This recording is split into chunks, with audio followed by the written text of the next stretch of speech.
அனைவருக்கும் இனி காலை வணக்கம். இன்னைக்கு நம்ம பார்க்க போறது என்ன அப்படின்னா, நேத்து ஆக்சுவலா போன கிளாஸ்ல, அதாவது என்னைக்குன்னா செவ்வாய்க்கிழமை புதன்கிழமை என்ன கிளாஸ் பார்த்தோம் அப்படின்னா, நம்ம கேலக்சியை பத்தி பார்த்தோம். பேகண்டம்னா என்ன, அது இருக்கிற விண்மீன்கள்னா என்ன, அதுக்குள்ள கீழே இருக்கக்கூடிய கோள்கள்னா என்ன, சூரிய குடும்பத்தை பத்தி பார்த்தோம். அதுக்கடுத்து குறுங்கோள்கள், குள்ளக்கோள்கள், விண்மீன்கள் எல்லாமே பார்த்தோம். வால் நட்சத்திரம் எல்லாமே பார்த்தோம். ஸோ அந்த டாபிக் ஃபுல்லா வந்து எங்க இருக்கு அப்படின்னா கேலக்சியை பத்தி பார்த்தது. இன்னைக்கு நம்ம என்ன பார்க்க போறோம் அப்படின்னா, நம்ம பூமியை பத்தி பார்க்க போறோம். சரிங்களா? அதே மாதிரி அன்னைக்கு அந்த கிளாஸ் ஒன்று பார்த்தோம். நம்ம பூமிக்கு மேல என்னென்ன கோடுகள் இருக்கு, கற்பனை கோடுகள்னா என்ன, தீர்க்கை கோடுகள்னா என்ன அப்படின்னு சொல்லிட்டு பூமிக்கு இருக்கிறத பார்த்தோம். இப்ப என்ன செய்ய போறோம் அப்படின்னா, நம்ம இந்த பூமியோட அமைப்பு எப்படி இருக்கு, பூமியோடைய அமைப்பு எப்படி இருக்கு, அதான் இன்னைக்கு பார்க்க போறோம். சரியா? பூமி அமைப்பு எப்படி இருக்கு, இந்த பூமியிலிருந்து இப்ப நிலப்பரப்பு இருக்கு, நிலப்பரப்புக்கு கீழே என்னென்ன இருக்கு, நிலப்பரப்புக்கு மேல என்னென்ன இருக்கு, சரி, அதை பத்தி தான் இன்னைக்கு பார்க்க போறோம். ஃபுல் அண்ட் ஃபுல்லா தான். ஃபார் எக்ஸாம்பிள் வந்து ஒரு பாறைக்கோளம்னு வச்சுக்கோங்களேன். இப்ப நம்ம இருக்கோம் இல்லையா, இது வந்து பாறைக்கோளம். இந்த புவியோட அமைப்பு எப்படி இருக்கு அப்படின்னா 4 கோளங்களை கொண்டது. புவியினுடைய கோளங்கள் பாத்தீங்கன்னா 4 புவி கோளங்கள் 4. ஒண்ணு பாறைக்கோளம், புவி கோளங்கள் 4, பாறைக்கோளம், வளிக்கோளம், வளி காற்று வளி,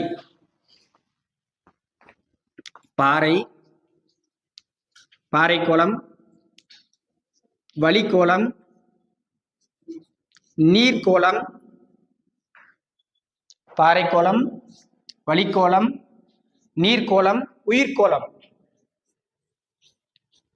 ஸோ இதன் அடிப்படையில தான் வந்து என்ன செய்யறாங்க, புவியோடைய அமைப்பு இருக்குன்னு சொல்றாங்க. சரிங்களா? இந்த பாறைக்கோளம் வந்து இதனுடைய அமைப்புல தான் இருக்கு.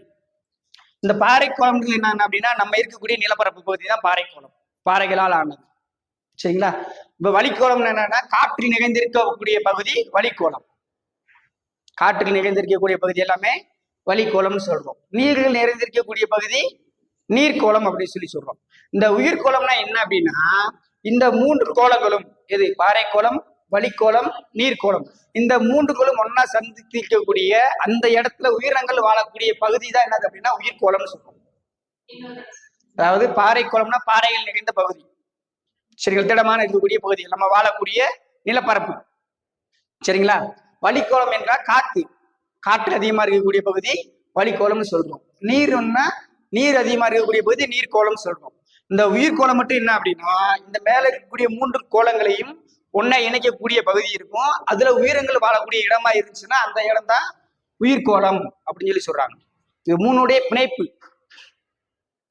இப்ப நம்ம வாழணும்னு இது 3மே தேவைப்படுதுங்க இல்லையா? இப்ப நம்ம உயிரினங்க, நம்ம மனுஷன் இருக்கோம், மனிதர்கள் வாழ்றதுக்கு இது 3மே தேவை.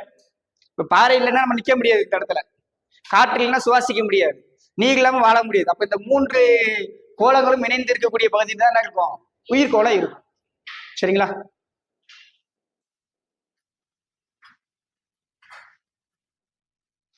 இந்த உயிர்கோளத்தை பத்தி சொன்னவர் யாரு அப்படின்னா ஆர்தர் ஹோம்ஸ்.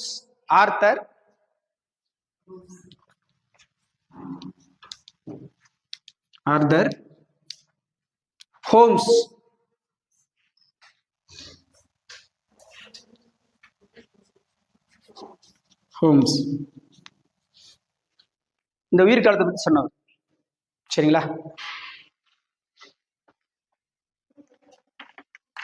இத வந்து பேசிக்கா பாறைக்கோளத்துல இந்த 4 ஃபேஸ் பண்ணி தான் இருக்கும். சரிங்களா? இப்ப நம்ம என்ன செய்ய போறோம்னா புவியோடைய அமைப்பு பார்க்கிறோம். புவியினுடைய அமைப்பு எப்படி இருக்கும் பார்த்திருக்கோமா? ஒண்ணு இல்ல, நம்ம முட்டை தான் பூமி. நம்ம எல்லா பேரும் சாப்பிட்டு போங்க, தினமும் காலையில சாப்பிடுறோம் இல்லையா? முட்டையை வந்து பூமின்னு வச்சுக்கோங்க. சரிங்களா? பூமிக்கு அந்த முட்டையில மேல என்ன இருக்கு, அவிச்ச முட்டை ஞாபகம், பச்சை முட்டை கிடையாது, அவிச்ச முட்டை. அவிச்ச முட்டையில பாத்தீங்கன்னா மேல என்ன இருக்கும், ஓடு இருக்கும். அது எப்படி இருக்கும், தடிமனா இருக்கும். அதுக்கு கீழே என்ன இருக்கும், ஒரு லேயர், ஒரு சின்ன லேயர் ஒண்ணு இருக்கு. சரிங்களா? அதுக்கு கீழே பாத்தீங்கன்னா ஒயிட் கரு, வெள்ளை கரு இருக்கும். அதுக்கு கீழே பாத்தீங்கன்னா மஞ்சள் கலர் இருக்கும். அது உள்ள அந்த மஞ்சள் கருவுக்கு மேலேயே பாத்தீங்கன்னா சின்ன ஒரு லைட்டா ஒரு லேயர் இருக்கும். அதுக்கடுத்து மஞ்சள் கருவு இருக்கும். மஞ்சள் கருவுக்கு உள்ள பாத்தீங்கன்னா நடுவுல ஒரு சின்ன டாட்டு மாதிரி இருக்கும். அவ்வளவுதாங்க பூமியோடைய அமைப்பு. நான் எழுதி கொடுக்கணும். மேலோடு இருக்கு முட்டை கரு, மேல கூடு கோடு. கவசம்ன்றது வந்து என்ன அப்படின்னா வெள்ளைக்கரு, கருவம்ன்றது மஞ்சள் கரு.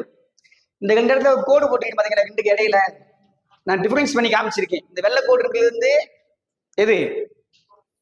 வெள்ளை ஓடு. சரிங்களா? இதுக்கு நடுவில் இருக்கிற ரெண்டு வெள்ளை கோடு கேட்ல இருக்கிறது ஒயிட் கரு. சரிங்க, வெள்ளை வெள்ளை கலர் இருக்கக்கூடியது. இது வந்து மஞ்சள் கரு. அதுதான் ஒரு லேயர் போட்டிருக்கேன் ஒவ்வொன்றுக்கும். இப்ப இதுக்குள்ள வந்து ஒவ்வொன்றுக்கும் ஒரு லேயர் போட்டிருக்கேன். எல்லோ கலர் ஒரு கோடு போட்டிருக்கேன். இது என்னன்னா அந்த லேயர். சரி, அதுக்கு என்ன சைட்ல நான் கோடு போட்டு ஒவ்வொன்றுக்கும் சொல்லிடுறேன். அந்த ஒவ்வொரு லேயருக்கும் ஒரு பேர் உண்டு. சரிங்களா? இப்ப ஃபர்ஸ்ட் வந்து அந்த புவியினோட அமைப்புல என்ன இருக்கு அப்படின்னா, ஃபர்ஸ்ட் வந்து ஒண்ணு மேலோடு. First point மேலோடு. புவியினுடைய அமைப்புல ஃபர்ஸ்ட் மேலோடு. சரிங்களா? அதாவது புவியின் அமைப்புன்னு ஹெட்டிங் போட்டுங்க. கீழே 3 பாயிண்ட் மட்டும் எழுதிங்க. மேலோடு, கவசம், கருவம். இதான் அவனுடைய அமைப்பு. சரிங்களா? மேலோடு, கவசம், கருவம். இந்த 3 அமைப்புல தான் இந்த பூமியோடைய அமைப்பு இருக்கு. சரிங்களா? இந்த மேலோடு இருக்கு பாத்தீங்களா, இதனுடைய அளவு எத்தனை கிலோமீட்டர் வரைக்கும் இருக்கும் அப்படின்னா 5 இருந்து 30 கிலோமீட்டர் வரைக்கும் தான் இருக்கும். அதனுடைய அளவு 5 முதல் 30 கிலோமீட்டர் வரை அமைந்திருக்கும். இந்த மேலோட்டோடைய அளவு இங்க நம்ம நிக்கிறதா மேலோடு. சரிங்களா? இப்ப இதுல இருந்து கீழே தான் நம்ம படிக்கிறோம். இதுக்கு கீழே தான் இதெல்லாமே இருக்கு. கவசம், கருவு எல்லாமே நம்ம நிக்கிறதுக்கு கீழே தான் இருக்கு. அப்ப நம்ம நிக்கிற பிளேஸ்ல இருந்து கீழே எத்தனை கிலோமீட்டர் வரைக்கும்? 5 இருந்து 30 கிலோமீட்டர் வரைக்கும் இந்த மேலோட்டு பகுதி தான் இருக்கு சராசரியா. சரிங்களா? இது எப்படி இருக்கும்? திடமா இருக்குமா? ஸ்ட்ராங்கா தானே இருக்கு. நம்ம நிக்கக்கூடிய பகுதி திடமான பொருள். ஏன்னா திரவமா இருந்தா என்ன செய்ய முடியாது, நம்ம நிக்க முடியாது. அப்ப மேல திடமா தான் இருக்கும். சரிங்களா? அப்ப மேலோடு எப்படி இருக்கும் அப்படின்னா திடமான பகுதிகளா இருக்கும். மேலோடு எப்படி இருக்கும்? திடமான பகுதிகளா இருக்கும்.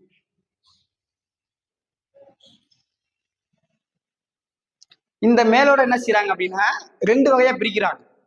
மேலோட என்ன செய்யறாங்க? 2 வகையா பிரிக்கிறாங்க. கண்ட மேலோடு, கடலடி மேலோடு அப்படின்னு சொல்லி 2 வகையா பிரிக்கிறாங்க. கண்ட மேலோடு, இந்த மேலோட 2ஆ பிரிக்கிறாங்க. கண்ட மேலோடு, கடலடி மேலோடு அப்படின்னு சொல்லிட்டு 2 டைரக்ஷனா பிரிக்கிறாங்க. இந்த கண்ட மேலோடு இருக்கு பாத்தீங்களா, கண்ட மேலோடு வந்து ரொம்ப சாஃப்டா தான் இருக்கும். சரிங்களா? அது எப்படின்னா கடலடி மேலோட்டை விட ரொம்ப லைட்டா தான் இருக்கும். இதுதான் கொஞ்சம் ஸ்ட்ராங்கா இருக்கும். இது வந்து கண்ட மேலோடு வந்து கொஞ்சம் திக்னஸ் கம்மி, கடலடி மேலோட திக்னஸ் வந்து ரொம்ப அதிகமா இருக்கும். அதனால வந்து இந்த கடலடி மேலோட்டை விட கண்ட மேலோடு எப்படி இருக்கும்? சிறிய தன்மை உடையதுதான். அளவுல கொஞ்சம் சின்னதா தான் இருக்கும். அதாவது அடர்த்தி கம்மியா இருக்கும் அப்படின்னா வச்சுக்கோங்க. சரிங்களா? இந்த கண்ட மேலோட்டோடைய அடர்த்தி குறைவு. எதை விட? கடலடியை விட குறைவு. அப்ப இது பெருசா இருக்குன்னு அர்த்தம். கண்ட மேலோடு அதனுடைய அடர்த்தி கம்மியா இருக்குன்னு அர்த்தம். சரிங்களா? இந்த கடலடி மேலோடு இருக்கு பாத்தீங்களா, இதுல என்ன பாறை இருக்கும் அப்படின்னா பால்செட் பாறை. பால்செட் பாறை ஆனது. கடலடி மேலோடு வந்து பால்செட் பாறைகளால் ஆனது.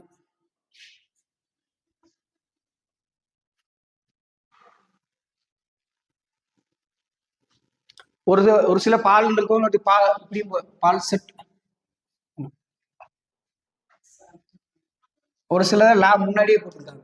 சரி, இப்படிதான் நம்ம போட்டிருக்காங்க. ஒரு சிலர் ஒரு புக்ல ஒரு ஸ்பெல்லிங். இப்ப இந்த 9th பாத்தீங்க அப்படின்னு என்ன கொடுத்திருக்காங்க அப்படின்னா பால் சால்ட் கொடுத்திருக்காங்க.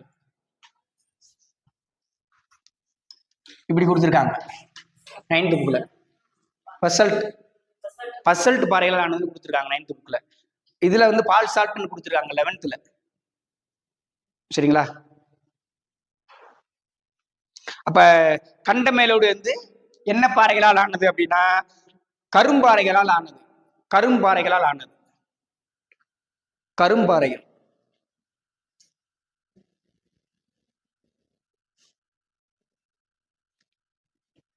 இதுதான் இதைத்தான் என்ன செய்றாங்கன்னா ரெண்டு வகையா பிரிக்கிறாங்க. இந்த மேலோட இன்னொரு வகையாகவும் சொல்லலாம். எப்படின்னா மேலோடைய மேல் பகுதி கீழ் பகுதி அப்படின்னு பிரிக்கலாம். மேலோட என்ன செய்யலாம், மேல் பகுதி, இந்த கோட்டுக்கு மேல இருக்கிறது மேல் பகுதி, இந்த கோட்டுக்கு கீழே இருக்கிறது கீழ்ப்பகுதி அப்படின்னு பிரிக்கிறாங்க. இந்த மேலோடு மட்டும்தான் பாக்குறோம். இந்த மேலோட என்ன செய்யலாம், ரெண்டு வகையா பிரிக்கலாம். மேல் பகுதி கீழ்ப்பகுதி, மேலோடைய மேல் பகுதி கீழ்ப்பகுதி அப்படின்னு சொல்லிட்டு என்ன செய்யலாம், ரெண்டு வகையா பிரிக்கலாம். சரிங்களா? இந்த மேல் பகுதி எப்படி இருக்கும் அப்படின்னா எல்லா பாறைகளுமே வந்து சிலிக்கா அலுமினியத்தால் ஆனது. Silica aluminium.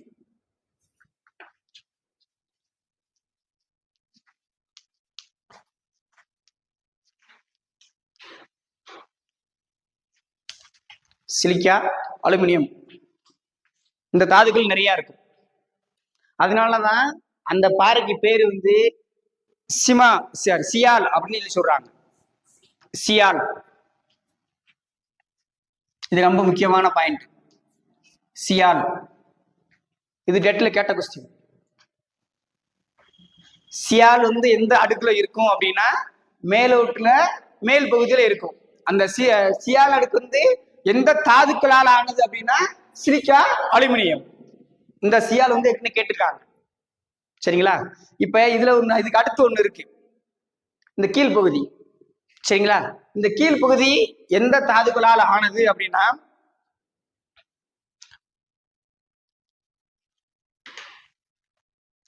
Silica magnesium. Silica magnesium. Magnesium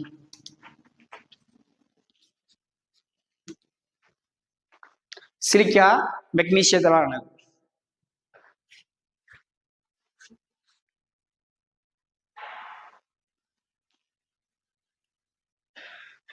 இந்த சிலிக்கா மெக்னீசியத்தால் ஆன பகுதி என்ன செய்றாங்க அப்படின்னா சிமா அப்படின்னு சொல்லி சொல்றாங்க. மேல எப்படி சியால்னு சொல்றாங்க இல்லையா, எது சிலிக்கா அலுமினியம் இருந்தா அது சியால், சிலிக்கா மெக்னீசியம் இருந்துச்சு அப்படின்னா சிமா. சரிங்களா? இது வந்து 9th புக்ல கொடுத்துருக்காங்க. இப்ப இதே கான்செப்ட 11th புக்ல என்ன பண்ணிருக்காங்க அப்படின்னா இந்த சிமா பகுதி வந்து கவசத்துல இருக்கு அப்படின்னு சொல்லி கொடுத்துருக்காங்க. 11th புக்ல கவசத்துல இருக்குன்னு கொடுத்துருக்காங்க. நம்மளுக்கு மேலோடுலயே கொடுத்துட்டான். இதுல 9th புக்ல இந்த சிமா என்பது மேலோட்டுல கீழ்ப்பகுதியில கொடுத்துருக்காங்க. சரிங்களா? ஆனா 11th புக்ல என்ன கொடுத்துருக்கான், கவசத்துல கொடுத்துருக்கான். ஸோ அதனால ஞாபகம் வச்சுக்கோங்க. ஆப்ஷன் என்ன வருதுன்னு நம்ம அங்கதான் பார்க்கணும். நம்ம வந்து எது கரெக்ட்னு அனலைஸ் பண்ணிட்டு போயிட்டோம்னா சப்போஸ் கொஸ்டின் அங்க வேற மாதிரி வந்துருக்கலாம். அதனால ரெண்டும் ஞாபகம் வச்சுக்கோங்க. சரிங்களா? சப்போஸ் அது ரெண்டு இடத்துல ஆன்சர் இருந்துச்சுன்னா ரெண்டுமே ஆன்சரா தான் இருக்கும். நம்ம கேஸ் போட்டு கூட வாங்கிக்கலாம். இந்த ஆன்சர் கரெக்ட், இந்த புக்கில் இப்படிதான் கொடுத்துருக்குன்ட்டு தாராளமா வாங்கலாம். நம்ம ஒன்றும் கொடுக்கல, கவர்மெண்ட் தான் புக் கொடுத்துருக்கு, ஓம் புக்கில் தான் எழுதியிருக்காங்க. சரிங்களா? அப்ப நம்ம ரெண்டுமே என்ன பண்ணிக்கலாம், ஈஸியா வாங்கிக்கலாம். சிமா என்பது 11th புக்ல கவசத்துல கொடுத்துருக்கான், 9th புக்ல மேலோட்டுல கீழ் பகுதியில கொடுத்துருக்கான். சரிங்களா? சோ இதெல்லாம் ஞாபகம் வச்சுக்கோங்க. அதே மாதிரி இந்த மேற்பகுதி இருக்கு இல்லையா, இதனுடைய அடர்த்தி, மேலடுக்கினுடைய மேல் பகுதி அதனுடைய அடர்த்தி பார்த்தீங்க அப்படின்னா 2.7 சதுர 2.7 கிலோமீட்டர்.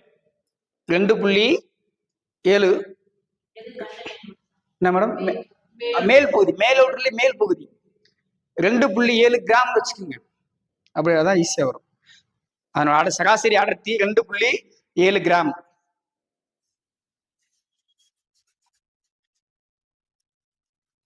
அதே மாதிரி வந்து கீழ் பகுதியில பாத்தீங்கன்னா 30 கிராம் வரைக்கும் இருக்குன்னு சொல்றாங்க. அதனுடைய அடர்த்தி, திக்னஸ்.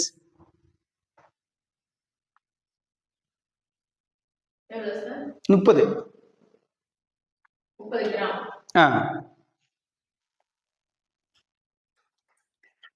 சரிங்களா? இதுதான் மேலோட பத்தி சொல்லக்கூடியது. மேலோடுன்னா இவ்வளவுதான். இப்ப நம்ம இருக்கக்கூடிய பகுதியில் நிலப்பரப்புல இந்த மாதிரிதான் பிரிக்கிறாங்க. மேலோட வந்து என்ன செய்யலாம் அப்படின்னா மேலோடு இறுகிய பாறைகளால் ஆனது, அடர்த்தியான பாறை, இறுக்கமான பாறைகளால் ஆனதுதான் மேலோடுன்னு சொல்றோம்.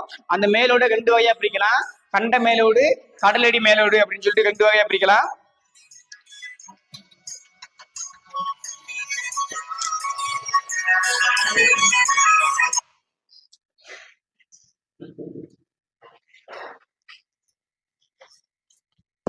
மாட்டேங்குது.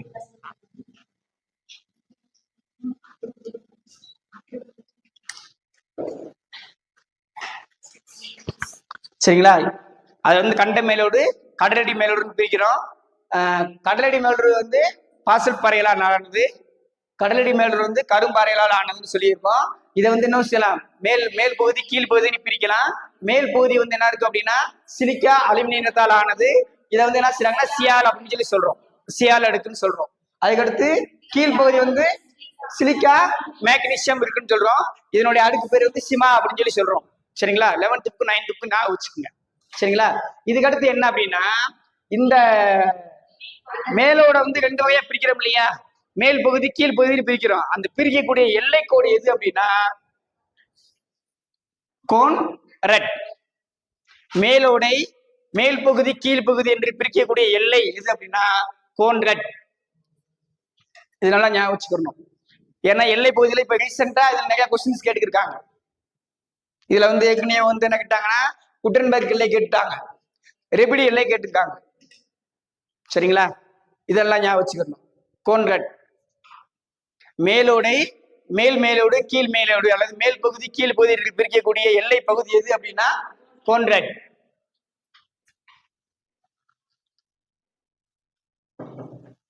இப்ப மேலோடுன்னு என்னன்னு புரியுதுங்களா?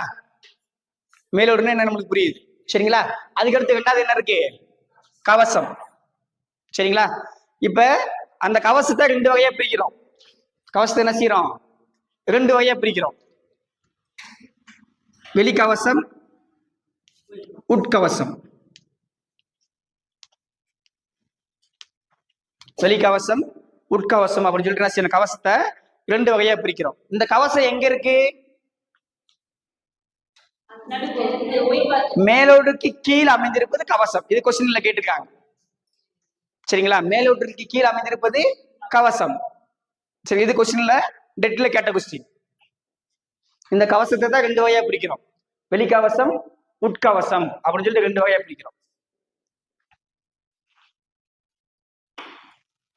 இதனுடைய தடிமன் பாத்தீங்க அப்படின்னா 2900 கிலோமீட்டர் வரைக்கும் இருக்குன்னு சொல்றாங்க. இந்த கவசத்துடைய தடிமன் 2900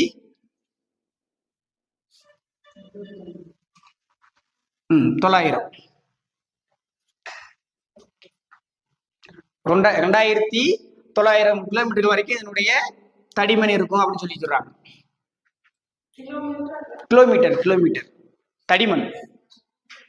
ஏன்னா இந்த அடுக்கு இருக்கு பாத்தீங்களா, இந்த 3 அடுக்கு இருக்கு இல்லையா.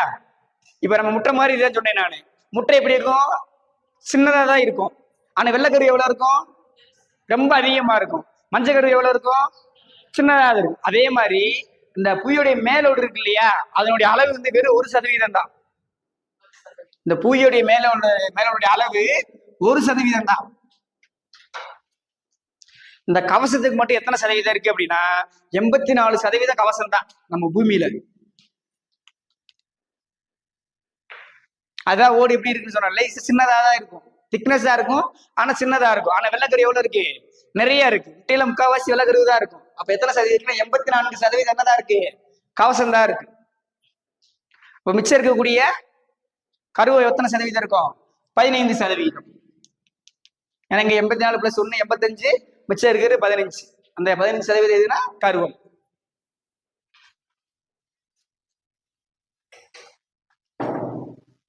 இது வந்து பெர்சன்டேஜ், அந்த சொல்ற ஓடோடைய தன்மை எத்தனை எவ்வளவு இருக்கும் அப்படின்னு. இது 1% இருக்கு, இது 84%, இது 15%. சரிங்களா? இப்ப இந்த கவசத்தை என்ன சொன்னா 2 வகையா பிரிச்சோம், வெளிக்கவசம் உட்கவசம் அப்படின்னு சொல்லி 2 வகையா பிரிக்கிறோம். இந்த வெளிக்கவசம் பாத்தீங்க எப்படி இருக்கு அப்படின்னா பாறையா இருக்கும், திடமான பொருளா இருக்கும். இது நல்லா முக்கியமானது. இந்த ஏரியா இந்த வெளிக்கவசம் இருக்கு பாத்தீங்களா, இது திடமா இருக்கும், திக்னஸா இருக்கும். உட்கவசம் எப்படி இருக்குன்னா திரவமா இருக்கும். இந்த உட்கவசம் இருக்கு இல்லையா, இந்த உட்கவசம் தான் என்னது அப்படின்னா மாக்மா குழம்பு. இங்கதான் இருக்கும் அந்த மாக்மா. எரிமலை குழம்பு இருக்கு பாத்தீங்களா, மேல லாவா வெளியே வருது பாத்தீங்களா, அந்த எரிமலை குழம்பு இதுக்குள்ளதான் கொதிச்சுக்கிட்டு இருக்கும், உட்கவசத்துக்குள்ளதான் கொதிச்சுட்டு இருக்கும். வெளிக்கவசம் திடமா இருக்கும், உட்கவசம் வந்து திரவமா இருக்கும். அந்த திரவம் தான் என்னது? மேக்மா.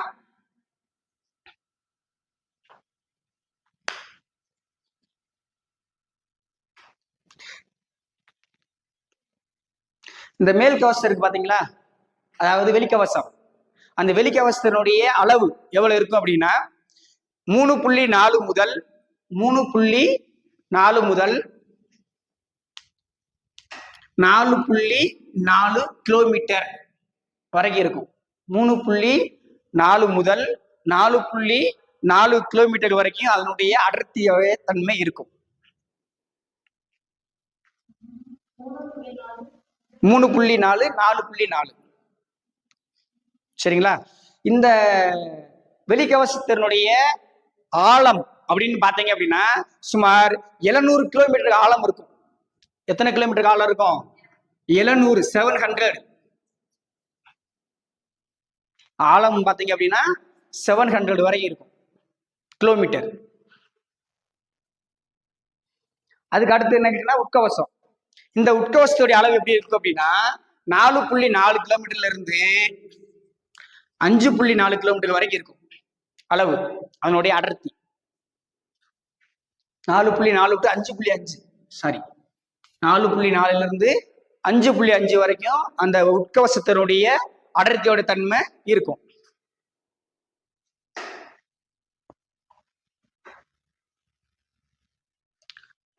அதே மாதிரி இதுல வந்து 700 சொன்னோம் ஆழம், வெளிக்கவசத்தினுடைய ஆழம் எவ்வளவு சொன்னோம்? 700 சொன்னோம். அப்ப உட்கவசம் என்ன செய்யுது அப்படின்னா இந்த 700ல இருந்து எவ்வளவு வரைக்கும் சொல்லியிருக்கீங்க ஆழம் இருக்குன்னு சொல்லியிருக்கோம், 2900 வரைக்கும் இருக்கும். அப்ப 700ல இருந்து 2900 கிலோமீட்டர் வரைக்கும் என்ன செய்யும்? இந்த கவசத்தினுடைய ஆழம் இருக்கும். இது மொத்தத்தினுடைய ஆழம் 2900 கிலோமீட்டர் மொத்த ஆழம். இதுல 1ல இருந்து 700 வரைக்கும் இது வந்துருது, வெளிக்கவசம் வந்துருது. அப்ப 700க்கு அடுத்து வரக்கூடியது 700ல இருந்து இந்த 2900 கிலோமீட்டர் வரைக்கும் உட்கவசம் இருக்கும். அப்ப அதிகமா அங்க என்ன இருக்கு? உட்கவசம் தான் இருக்கு.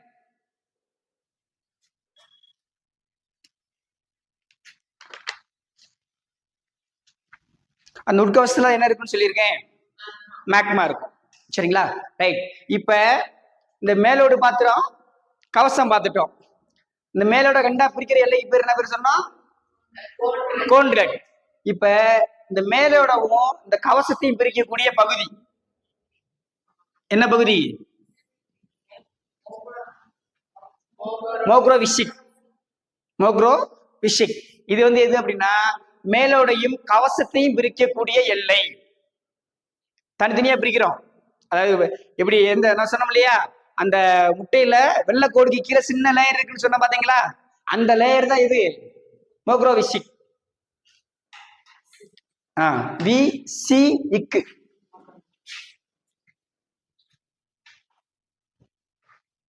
நம்ம சொன்னோம் இல்லையா, முட்டை உரிக்கும் போது அந்த வெள்ளை ஓடுக்கு மேல லைட்டா சின்ன லேயர், அந்த லேயரை ஞாபகம் வச்சுங்க. அதுதான் என்னதுன்னா மோக்ரோவிசிக்.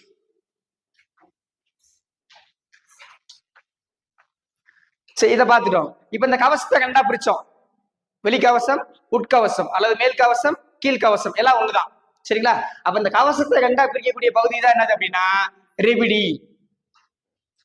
கவசத்தை கண்டா பிரிக்கிறோம் இல்லையா, மேல் கவசம் கீழ் கவசம் சொல்லிட்டு அந்த பிரிக்கக்கூடிய எல்லை பகுதி தான் என்னது ரெபிடி. நான் இதை தனித்தனியா எழுதியிருக்கேன். ஏன்னா இந்த பக்கம் மொத்தமும் 3 இருக்கு. இந்த 3 எல்லைக்கு தான் எனக்கு தனித்தனியா 2 பேர் இருக்கும். இது உள்ள பிரிக்கிறத கூட தனியா இந்த பக்கம் போட்டிருக்கேன் நான். வெளிக்கவசம், உட்கவசம் பிரிக்கக்கூடிய எல்லை பகுதி ரெபிடி.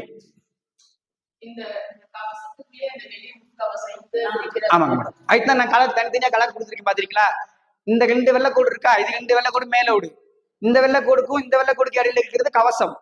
இந்த வெள்ளைக்கோடுக்கும் இந்த வெள்ளைக்கோடு இருக்கிறதுல கருவம்.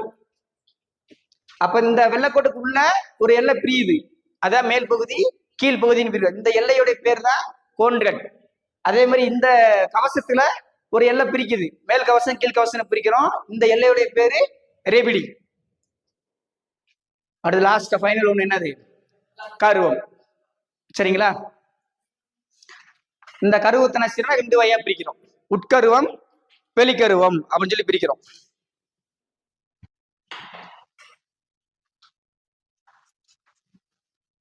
இந்த கருவத்துக்கு இன்னொரு பேர் உண்டு, பெரிஸ்பியர். பெரிஸ்பியர்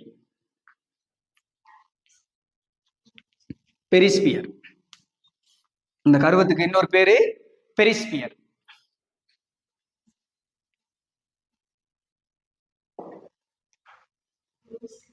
பெரிஸ்பியர்.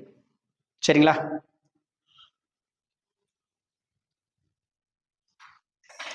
நம்ம இங்க ஒண்ணு சொன்னோம் இல்லையா, மேலோடு கவசம் சொன்னோம்ல, இதை கண்டா பிரிக்கிற எல்லை பகுதி என்னது? மோக்ரோவிசிக் சொன்னோம். இது இந்த இந்த கோடு எப்படி, இந்த பாறை, இந்த எல்லை எப்படி இருக்கும்னா மென்மையான பாறைகளால் ஆனது. இது கேட்கல, இது வரைக்கும் கேட்கல, நீ மேல் கேட்கலாம். இந்த மோக்ரோவிச் அந்த எல்லை பகுதி எப்படி இருக்கும் அப்படின்னா மென்மையான பாறைகளால் ஆனது. இந்த மோக்ரோவிச் என்ற எல்லை பகுதி எப்படி இருக்கும்னா மென்மையான பாறைகளால் ஆனது. மோக்ரோவிச் என்பது என்னதுன்னா மேலோடையும் கவசத்தையும் பிரிக்கக்கூடிய எல்லை பகுதி எதுனா மோக்ரோவிச். இந்த மோக்ரோவிச் எப்படி இருக்குன்னா மென்மையான பாறைகளால் ஆனது.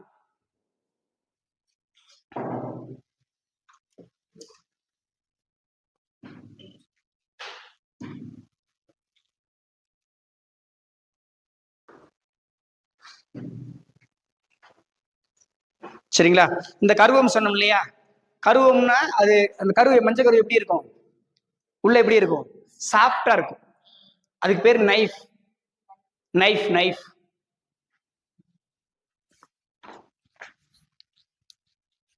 இப்போ நைஃப்னு போடும்ல, நைஃப் சாஃப்டா இருக்கு. இந்த சாரி நைஃப்.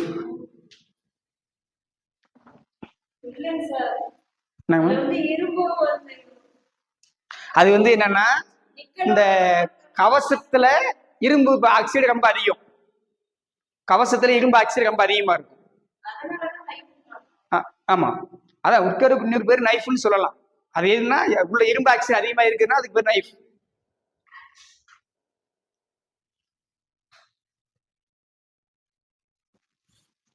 அந்த கருவத்துல வந்து இரும்பு ஆக்சைடுல இரும்பு சாரி என்ன இருக்கு அப்படின்னா நிக்கலும் இரும்பு அதிகமா இருக்கும். அதனால அதுக்கு பேர் நைஃப்னு சொல்றாங்க. அது நைஃப் எங்க இருக்கு அப்படின்னா கருவத்துல இருக்கும்.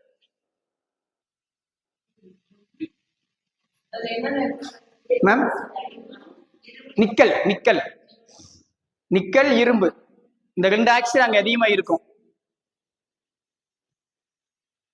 கருவத்துல இரும்பு ஆக்சைடு நிக்கல் அதிகமா இருக்கிறதுனால அது நைஃப்னு சொல்றாங்க. அப்ப அந்த நைஃப் எங்க இருக்கு அப்படின்னா கருவத்துல இருக்கு. சரிங்களா? இப்ப இந்த கருவம் சொன்னோம் இல்லையா, இந்த கருவத்துல இருந்து பாத்தீங்கன்னா மேல் இதை வந்து ரெண்டு வகையா பிரிப்போம். மேல் கருவம் கீழ் கருவம்னு சொல்லி பிரிப்போம். மேல் கருவம் கீழ்கருவம் அல்லது உட்கருவம். சரிங்களா?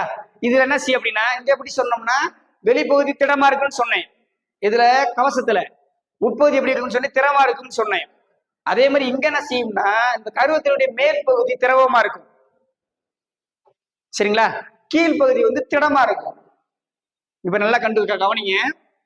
இந்த கீழே வந்து இதுன்னு வச்சுக்கீங்களேன், எது கருவத்துல கீழ்பகுதி இந்த பாயிண்ட். சரிங்களா? இது வந்து எப்படின்னா திடமா இருக்கும். இதுக்கு மேல என்ன சொல்லியிருக்கேன் நானே, கருவத்துடைய மேல் பகுதி திரவமா இருக்கும் இல்லையா? நடுவில் இருக்குது திடப்பொருள், இதுக்கு மேல இருக்கிறது எல்லாமே திரவம், லிக்யூடு. அதே மாதிரி இங்க பாருங்க, கவசத்துல மேல என்ன சொல்லியிருக்கேன், திடமா இருக்குன்னு சொன்னேன், கீழே திரவம்னு சொன்னேன். அப்ப ரெண்டாவது லேயர்ல இங்க என்ன செய்யுது, இந்த இடத்துலயும் திரவமா இருக்கு. சரிங்களா? இதுக்கு மேல இப்படி திடமான பொருளா இருக்கு. சரிங்களா? இது எதுக்காக சொல்ல வரேன்னா இது நடுவுல எப்படி இருக்கு, திடமா இருக்கு, இங்கேயும் திடமா இருக்கு. இதுக்குள்ள என்ன செய்யுது, ரெண்டுமே திரவம். இந்த இடத்துல இந்த இரும்பு ஆக்சைடு அதிகமா இருக்குங்களா, இந்த இரும்பு ஆக்சைடு சுத்தி லிக்விட் இருக்கிறதுனால அங்க சுழலும் தன்மை ஏற்படுது, இரும்பு ஆக்சைடு இருக்கிறதுனால.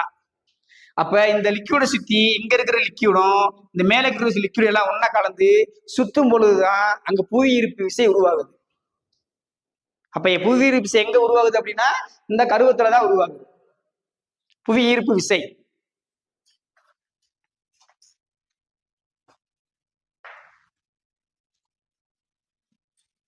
அதாவது திட நிலையில இருக்கிற பொருளை சுத்தி திரவ நிலையில லிக்விட் எல்லாம் என்ன செய்யுது, சுத்திக்கிட்டே வருது. அந்த சுழலும் தன்மையின் காரணமாக தான் என்ன செய்யுது, காந்த புலம் உருவாகுது. திடப்பொருளை மையமா வைத்து திரவ பொருட்கள் எல்லாமே சுத்தி அது மேல சுத்தி வருது. அதனால அங்க என்ன செய்யுது, காந்த புலம் உருவாகுது.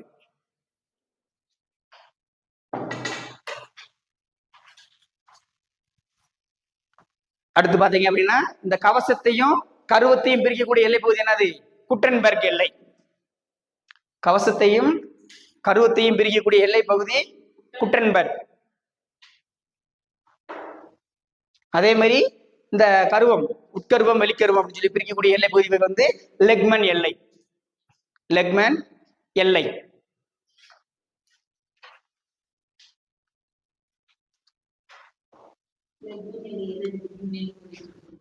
கருவத்தை வந்து கண்டா பிரிக்கிறோம் இல்லையா, அந்த பிரிக்கக்கூடிய எல்லை இந்த மஞ்சக்கோட்டுடைய பேரு லெக்மன் எல்லை. இந்த மஞ்சக்கோட்டுடைய பேரு ரெபடி. இந்த மஞ்சக்கோட்டுடைய பேரு கோன்கட். அந்த மஞ்சக்கோடு எல்லாமே வந்து மேல் பகுதி கீழ் பகுதி பிரிக்கிறதுக்கு அடையாளம். இந்த வடமொழிக்கு போடுவோம்ல மேம், அந்த இது ஹா போட்டு போடுவோம். சரிங்களா? இதுதான் வந்து பூமி இருக்கக்கூடிய லேயர். சரிங்களா? இது புரியுதுங்களா? ஏதாவது புரியுதா மேம்? புரியலன்னு சொன்னீங்கன்னா நான் திரும்ப காட்ட சொல்லிடுவேன்.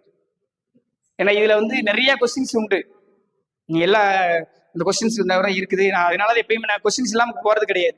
நம்ம நடத்துற தலைப்புல புக்ல இருக்கிறது தான் நடத்த போறோம். அது இருக்கிற கொஸ்டின்ஸ் இல்லையா இருக்குன்னு தெரிஞ்சுக்கிறதுக்கு தான் நான் கொஸ்டின் கையில வச்சுக்கிறது எப்பயுமே. சரிங்களா? இப்ப புவியினுடைய அடுக்கு வந்து 3 லேயரா பிரிக்கிறோம். மேலோடு, கவசம், கருவம். சரிங்களா? மேலோடு 2 வகையா பிரிக்கிறோம். ஒண்ணு மேல் மேலோடு, கீழ் மேலோடு அப்படின்னு, அதாவது வெளி மேலோடு அல்லது கீழ் மேலோடு எப்படினாலும் பிரிச்சுக்கலாம். சரிங்களா? இதுல இந்த மேல் மேலோடுக்கு வந்து என்ன இருக்கும் அப்படின்னா சிலிக்கா, அலுமினியம் இருக்கும். அதனால அது பேர் வந்து சியால் அப்படின்னு சொல்லி சொல்றோம். இங்க என்ன சொல்றோம்? சிலிக்கா, மேக்னீசியம் இருக்கும், அது சிமான்னு சொல்றோம். சரிங்களா?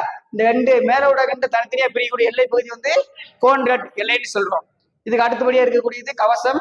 கவசத்தை மேலோடையும் கவசத்தையும் பிரிக்கக்கூடிய எல்லை பகுதி கோன்கவிச். இது எப்படி இருக்குன்னா மென்மையான பாறைகளால் ஆனது. சரிங்களா? இந்த கவசம் 2 வகையா பிரிக்கிறோம். வெளிக்கவசம், உட்கவசம். வெளிக்கவசம் என்ன செய்யுது அப்படின்னா 3.4 இருந்து 4.4 கிலோமீட்டர் வரைக்கும் இருக்கும். சரிங்களா? உட்கவசம் என்ன செய்யும் அப்படின்னா 4.4 இருந்து 5.5 வரைக்கும் இருக்கும். இந்த வெளிக்கவசத்தினுடைய ஆழம் பார்த்தீங்கன்னா 700 கிலோமீட்டர். உட்கவசத்தினுடைய ஆழம் பார்த்தீங்க அப்படின்னா 700 இருந்து 2900 கிலோமீட்டர் வரைக்கும் இருக்கும். சரிங்களா? இந்த 2 கவசத்தையும் ஒன்னா பிரிக்கக்கூடிய எல்லை பகுதி ரெபிடின்னு சொல்றோம். மேலோடுக்கு கீழே இருக்கிறதுனா அது கவசம். கவசத்தினுடைய 2 பிரிவுடைய எல்லை பகுதி மூக்ரவிஸ்ன்னு சொன்னோம். அதுக்கடுத்து கவசம், கருவம். கருவம் வந்து 2ஆ பிரிக்கிறோம். மேல் கருவம், கீழ் கருவம், வெளிக்கருவம், உட்கருவம் எப்படினாலும் பிரிக்கலாம். இந்த கவசத்துக்கு இன்னொரு பேர் வந்து பெரிஸ்பியர் அப்படின்னு சொல்லி சொல்றோம். இந்த கருவத்தை கண்டா பிரிவுடைய எல்லை பகுதி வந்து லெக்மேன் எல்லைன்னு சொல்றோம். சரிங்களா? அதே மாதிரி இங்க எப்படி இருக்கும்னா திடப்பொருளா இருக்கும், இங்க திரவமா இருக்கும், இங்கேயும் திரவமா இருக்கும், இங்க திடமா இருக்கும். சரிங்களா? அப்ப மைய பகுதி திடப்பொருளை சுத்தி நீர் பகுதி எல்லாமே சுழல்வதன் காரணமாக காந்த புலம் உருவாகுது. அதுதான் புவி ஈர்ப்பு விசை அப்படின்னு சொல்லக்கூடியது. சரிங்களா? இது இந்த பக்கம் அதே மாதிரி கவசத்தையும் கருவையும் பிரியக்கூடிய எல்லை பகுதி குட்டன்பர்க் எல்லை. மேலோட்டுடைய சதவீதம் 1%, கவசத்தினுடைய சதவீதம் 84%, கருவத்துக்கு 15%. இது புரியுதுங்களா? அதுக்கு அடுத்து நெக்ஸ்ட் ஒன் பாறைகள். பாறைகள்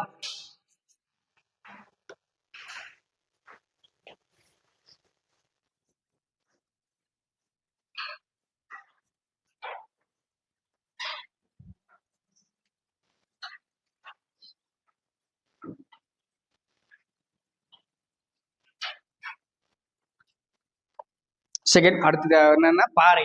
பாறையை வந்து முக்கியமா ஒரு 3 வகையா பிரிக்கலாம். மெயின் கான்செப்டா 3 வகையா பிரிக்கலாம். அதுல ஒண்ணு தீப்பாறை. தீப்பாறை.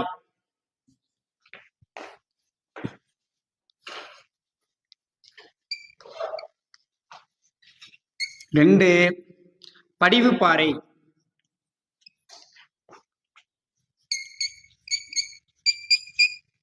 3 உருமாறிய பாறை.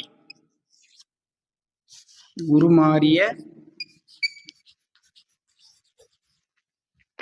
பாறை. மொத்தம் 3 வகையை பிரிக்கிறார். சென்னூர்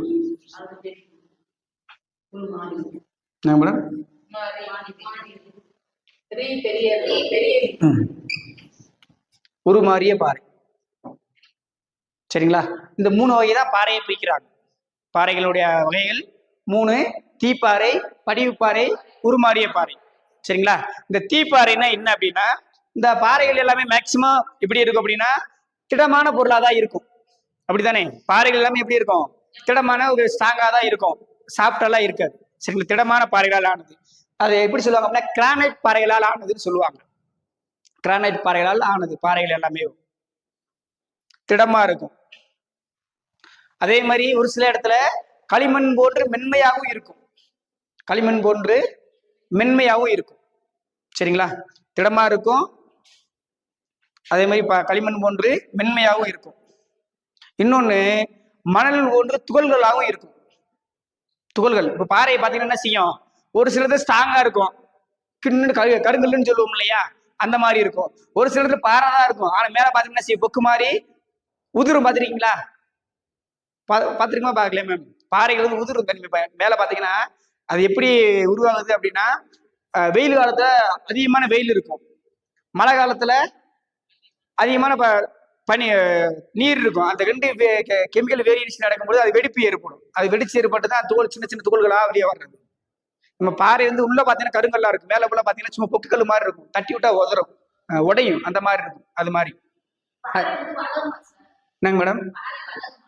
அது பாறை வளருமான்னு எனக்கு தெரியல. கெமிக்கல் சேஞ்சஸ்னால அது உருவாகுதுன்னு சொல்றாங்க. ஆனா அதோடைய தன்மைகள் வந்து மாறிக்கிட்டே இருக்கும். அதாவது எப்படின்னா இப்ப ஒண்ணு இருக்கும். இப்ப அது மேல மண்ணு விழுதுன்னு வச்சுங்களேன், அது வந்து நாளடைய அதனுடைய தன்மை மாற மாற இறுகி போற தன்மை உண்டு. அப்ப அது வந்து பெருசாகிக்கிட்டே வர்றதுக்கான வாய்ப்புகள் உண்டு. மேல இப்ப வந்து கீழே வச்சிருப்போம். இப்ப கீழே மண் வச்சிருப்போம். ரொம்ப நாள் அது மேல மண்ணு போட்டிருப்போம். மேலாக போட்டது பொதுன்னு இருக்கும். ஒரு 4 தடவை 5 தடவை போயிட்டு வந்தா எப்படி இருக்கும்? இறுகி போயிருக்கும். அது மாதிரி கொஞ்சமா படிவுமா கொஞ்சமா மேல உருவாக்கிட்டே மேல அதுக்கு மேல விழுது வர்றதே தான். இப்ப மேல இருந்து ஒரு மணி கீழே வந்து விழுகுது. அந்த மாதிரி வந்துகிட்டே இருக்கலாம். ஆனா வளருமா அப்படின்லாம் தெரியல. சரிங்களா? ரைட். இதுல ஃபர்ஸ்ட் பாயிண்ட் என்ன அப்படின்னா தீப்பாறை.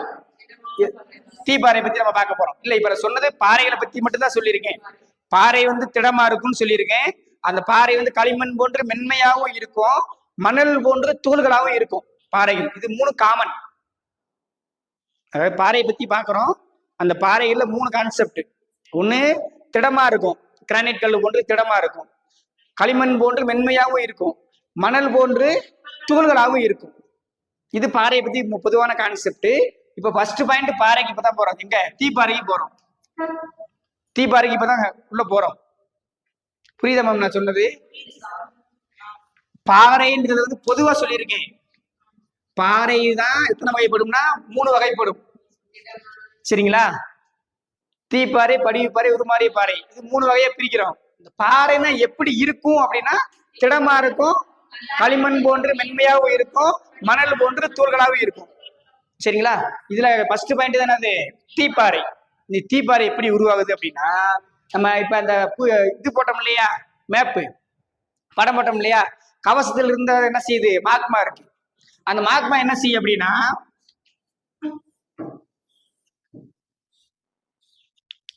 இது வந்து எரிமலை குழம்பு. அதாவது என்ன சொல்லுவோம், எரிமலைன்னு வச்சுக்கோங்க. கீழே இருந்து மாக்மா இருக்கும். இந்த மாக்மா என்ன செய்ய வெடிச்சு இப்படி மேல எரிமலை குழம்பு அந்த எரிமலை வாயில் வழியாக என்ன செய்யும் அப்படின்னா இது ஃபுல்லா வெளியில வரும். சரிங்களா? சுத்தி வெளியில போகும். இந்த எரிமலை வந்து இடிச்சு வெளியில வரக்கூடிய அந்த குழம்பு இருக்கு இல்லையா, லாவா குழம்பு. இந்த லாவா குழம்புல மழையோ குளிர்ந்த காற்று எது படும் பொழுது அது என்ன செய்ய ஆரம்பிச்சிரும்னா அந்த இடத்துல சுத்தி வந்து படிஞ்சு இறுகி போயிடும், பாறையா மாறிடும். அதுதான் தீப்பாறை. சரிங்களா? தீப்பாறை எப்படி உருவாகுதுன்னா லாவால இருந்து மாக்மால இருந்து வெளியே வரக்கூடிய அந்த லாவா எரிமலை விட்டு வெளியில வந்து அதனுடைய சுத்தி இருக்கக்கூடிய பகுதியில் என்ன செய்யும்? படியும். அது குழம்பாதான் இருக்கும். அதுல வந்து ஈரத்தன்மை விழுகும் பொழுது அது என்ன செய்யும்? இறுக ஆரம்பிச்சிடும். இப்ப நம்ம கங்கு இருக்குன்னு வச்சுக்கோங்களேன். வீட்டுல சமையல் ஏதாவது பண்றாங்கன்னா கங்கு வந்து அப்படியே இருக்கும், கொதிச்சுக்கு இருக்கும். அதுல தண்ணி ஊத்தி பாருங்க. அந்த தண்ணி ஊத்திட்டு அந்த கறிக்கட்டை எடுத்து பாத்தீங்கன்னா கிண்ணுன்னு இருக்கும். பாத்துருக்கீங்களா? ரொம்ப திக்கா இருக்கும், உடையாது சீக்கிரம். அது நல்லா வெந்த பின்னாடி தானே செய்யும் உடையும். நார்மலா இருக்கும்போது தண்ணி ஊத்தினா கிண்ணுட்டு இறுகி போய் தான் இருக்கும். அந்த மாதிரி பாறை குழம்புலால உருவானது அந்த தீப்பாறை. இந்த தீப்பாறைக்கு இன்னொரு பேரு உண்டு, முதன்மை பாறைன்னு சொல்லலாம். முதன்மை பாறை அல்லது தாய்ப்பாறை. தாய் முதன்மை பாறை, தாய்ப்பாறை அப்படின்னு சொல்லலாம். எதுக்கு? தீப்பாறைக்கு ரெண்டு பேரு சொல்லலாம், முதன்மை பாறைன்னு சொல்லலாம், தாய்ப்பாறைன்னு சொல்லலாம். ஏன்னா இதுல இருந்து எல்லா பாறையுமே உருவாகும், எல்லா பாறைகளுமே இதுல இருந்தா மாறி மாறி வரும். இந்த தீப்பாறை எதுக்கு பயன்படுது அப்படின்னா, ரோடு போடுறதுக்கு, பில்டிங் கட்டுறதுக்குலாம் பயன்படும். அதுதான் நம்ம கருங்கல்னு சொல்றோம் இல்லையா, கருங்கல் வச்சு வீடு கட்டுறாங்கல்ல, கோடுலாம் கருங்கல் தான் அதிகமா போடுவாங்க, பாத்துறீங்களா? சோ இந்த கல்லு தான் அது தீப்பாறைன்னு சொல்றோம்.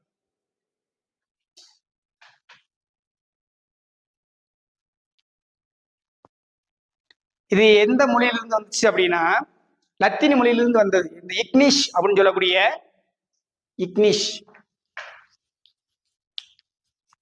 இக்னிஸ் என்று சொல்லக்கூடிய லத்தீன் மொழியிலிருந்து உருவானதுதான் அந்த தீப்பாறை. இக்னிஷ்னா என்ன அப்படின்னா நெருப்புன்னு பொருள். நெருப்புன்னு பொருள்.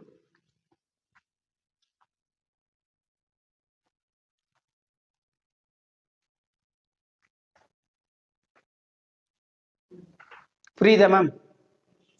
தீப்பாறைக்கு வந்து என்னென்ன சொல்லலாம்? தாய்ப்பாறைன்னு சொல்லலாம், முதன்மை பாறைன்னு சொல்லலாம். சரிங்களா? இது எதுக்கு பயன்படுது? ரோடு போடுறது, சாலை அமைக்கிறதுக்கு, கட்டிடங்கள் கட்டுறதுக்கு இது பயன்படுது. சரிங்களா? இது இந்த தீப்பாறை என்பது இக்னிஸ் என்று சொல்லக்கூடிய லத்தீன் மொழியிலிருந்து உருவானது. அதன் பொருள் என்ன அப்படின்னா நெருப்பு. சரிங்களா? இந்த தீப்பாறை எப்படி உருவாகி மேல வருது? மாக்மா வந்து என்ன செய்யுது? புவி ஓட்டிற்கு மேல. புவி ஓட்டுனா என்னது? நம்ம நிலப்பரப்பு தானே. இந்த புவி ஓட்டிற்கு மேல என்ன செய்யுது? வெளியில வருது, லாவா வெளியே வருது. அந்த லாவா வந்து குளிர்விக்கப்பட்ட பகுதி தான் பாறை, தீப்பாறை அப்படின்னு சொல்லி சொல்றோம். சரிங்களா? இது வந்து நம்ம தக்கான பீடபூமி எடுத்துக்காட்டு சொல்லலாம். தக்கான பீடபூமி ஒரு தீப்பாறை தான். தக்கான பீடபூமி இது எடுத்துக்காட்டு கேட்கலாம். தக்கான பீடபூமிக்கு தீப்பாறைக்கு எடுத்துக்காட்டு அப்படின்னு சொல்லி கேட்கலாம். உதாரணம் தருக அப்படின்னு கேட்கலாம். அது என்ன அப்படின்னா தக்கான பீடபூமி.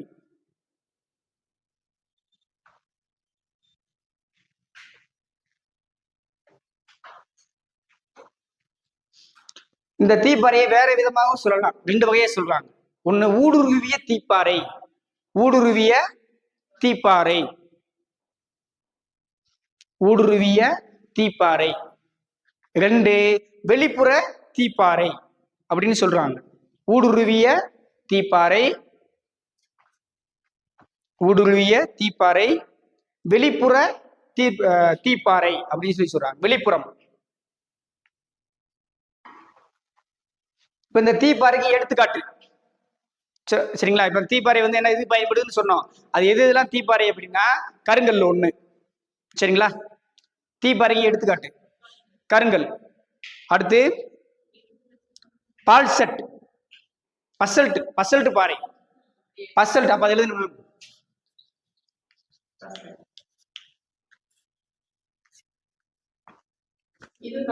கல்லுதான்.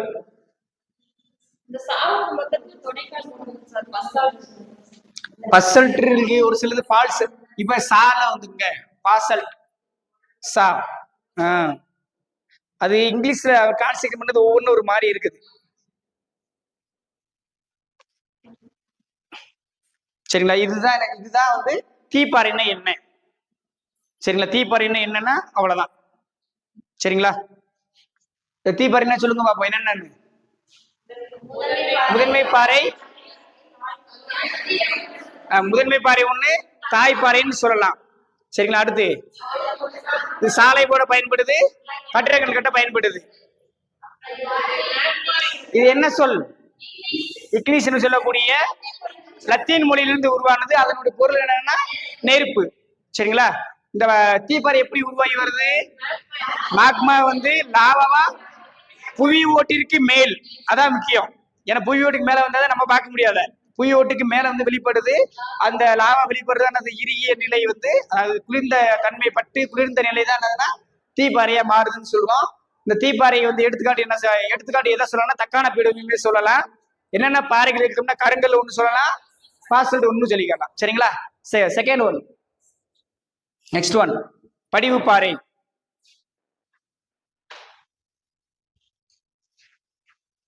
படிவுனா இங்கிலீஷ் இந்த செடிமெண்ட்னு சொல்லுவாங்க இல்லையா, செடிமெண்ட் அப்படின்னு சொல்லக்கூடியது. அந்த செடிமெண்ட் என்ற லத்தீன் சொல்லிலிருந்து வந்ததுதான் அந்த படிவு. செடிமெண்ட் என்று சொல்லக்கூடிய லத்தீன் சொல்லிலிருந்து வந்தது. அதனுடைய பொருள் என்னன்னா படிதல் அப்படின்னு அர்த்தம்.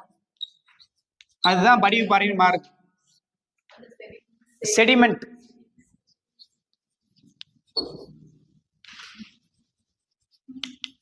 செடிமெண்ட்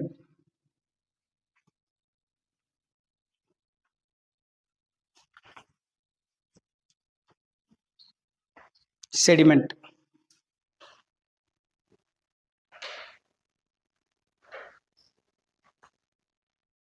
செடிமெண்ட் என்று சொல்லக்கூடிய லத்தீன் சொல்லிருந்து வந்தது. அதன் பொருள் என்னன்னா படிதல் அப்படின்னு அர்த்தம். சரிங்களா?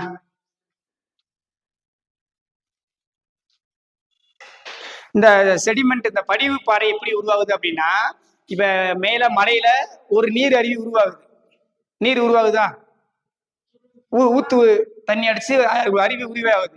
அந்த அருவி அந்த நீர் உருவாகிதான் அப்படின்னா மேல இருந்து வர வர தண்ணி மட்டுமா வரும்? கல்லு மண் எல்லாமே அடிச்சுக்கிட்டே வரும். அப்ப அந்த மண் வந்து அடிச்சுக்கிட்டே வந்து கொஞ்சமா கீழே நிலப்பகுதி வரைக்கும் வரும். அப்ப அடிச்சுக்கிட்டே வரும்போது என்ன செய்யும்னா அந்த கல் மண் எல்லாம் சேர்ந்து கொஞ்சம் கொஞ்சமா உடஞ்சுக்கிட்டே வரும். துகள்கள் எல்லாமே உடையும். பெரிய கல்லா இருக்கும். அது கீழே வர வர என்ன செய்யும்? அடுத்த கல்ல மோதும். அது அடுத்த கல்ல மோதும் போது மோதி மோதி சிதையுது. சிதைஞ்சு கீழே வரும்போது வெறும் துகள்களா வரும். அது கீழே வந்து என்ன செய்யும்னா மலைக்கு கீழே வந்து அப்படியே படிஞ்சிருக்கும். சரிங்களா? அப்ப மேல மலையில இருந்து ஆறுகள்ல இருந்து உருவாகி வருது. அந்த படிவு பாறை வந்து மேல இருந்து கொஞ்சமா உருவாகி கொஞ்சமா படிஞ்சுக்கிட்டே வரும். சரிங்களா? இது அதிகமா வந்து மலைக்கு கீழ் பகுதியில தான் என்ன செய்யும்னா அதிகமா இந்த படிவு பாறைகள் நிறைய இருக்கும். அதாவது பாறையினுடைய சிதைவு. பாறை இருக்கும், அந்த பாறையை சிதைஞ்சு என்ன செய்யுது? படிவு பாறையா மாறுது. இந்த தீப்பாறை சொன்னோம் இல்லையா, இந்த தீப்பாறை சிதைஞ்சுதான் என்ன செய்யுது? படிவு பாறையா மாறுது.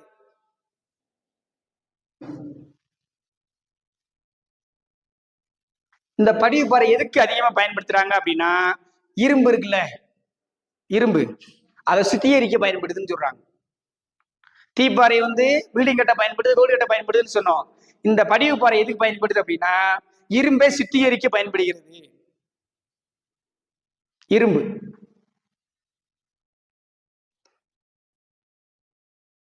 இந்த படிவு பாறை உடனே எல்லாம் உருவாகலாம், பல மில்லியன் வருஷம் ஆகும்னு சொல்றாங்க. இந்த படிவு பாறை உருவாகிறதுக்கு பல மில்லியன் ஆண்டுகள் ஆகும் அப்படின்னு சொல்றாங்க.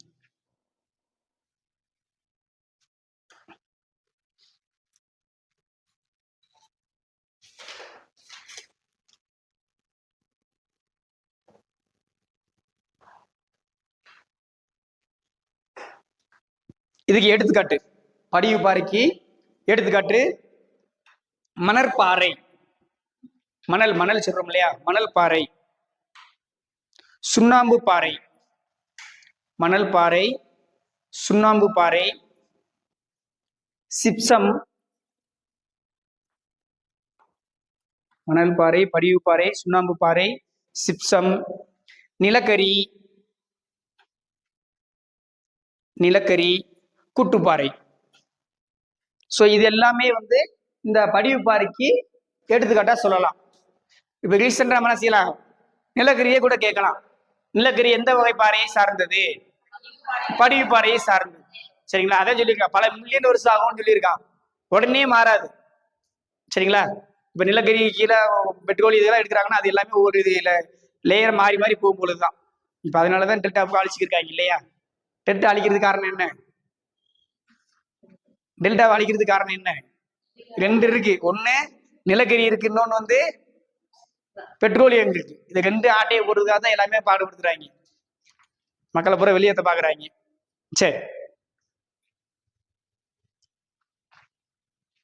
இப்ப இந்த படிவு பாறை இருக்கு இல்லையா, இந்த படிவு பாறைய குடைஞ்சு சிற்பங்கள்லாம் செதுக்கியிருக்காங்க, குகைகள்லாம் இருக்குது. சரிங்களா? அப்படி உருவாக்கப்பட்ட ஒரு நகரம் இருந்ததுதான் என்னது அப்படின்னா பெட்ரா. பாறைகளை குடைந்து உருவாக்கப்பட்ட ஒரு நகரம். பாறைகளை உடைந்து உருவாக்கப்பட்ட நகரம் பெட்ரா.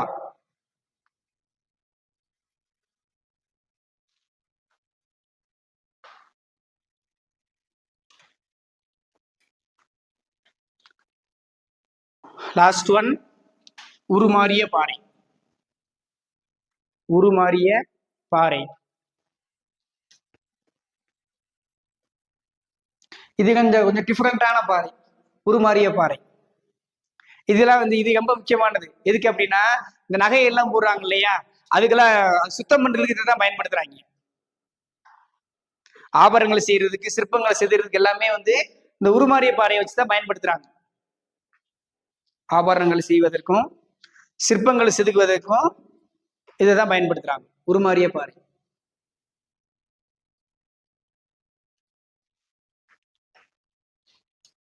இது மெட்டோமார்பிக் அப்படின்னு சொல்லக்கூடியது. மெட்டோமார்பிக் அப்படின்னு சொல்லக்கூடிய வார்த்தையிலிருந்து வந்ததுன்னு சொல்றாங்க. உருமாறிய பாறை மெட்டோமார்பிக்.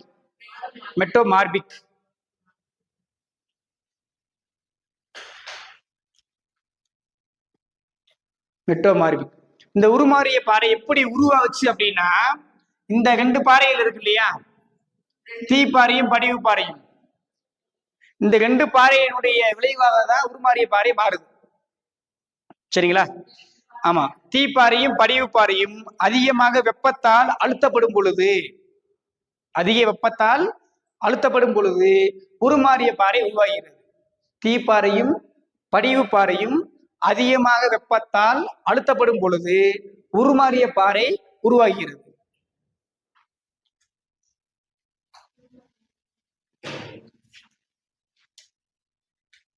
ஏன்னா மேல இருக்கிறது தீப்பாறை, அதுக்கு கீழே படிவு பாறை இருக்கு, அதுக்கு கீழே தான் உருமாறிய பாறை இருக்கு. அப்ப இது கண்டு என்ன செய்யுது, அழுத்துது, பிரஷ் பண்ணது. வெயிட் நம்ம மேல தலைக்கு மேல வெயிட் வைக்க என்ன செய்வோம், போ கீழே இறங்கி போய்கிட்டே இருப்போம், வெயிட் தாங்க முடியாமல. அது மாதிரி இந்த தீப்பாறையும் படிவு பாறைய வெப்ப அழுத்தத்தின் காரணமாக உருமாறிய பாறையை உருவாகுது. பிரஷ் பண்ண கீழே போக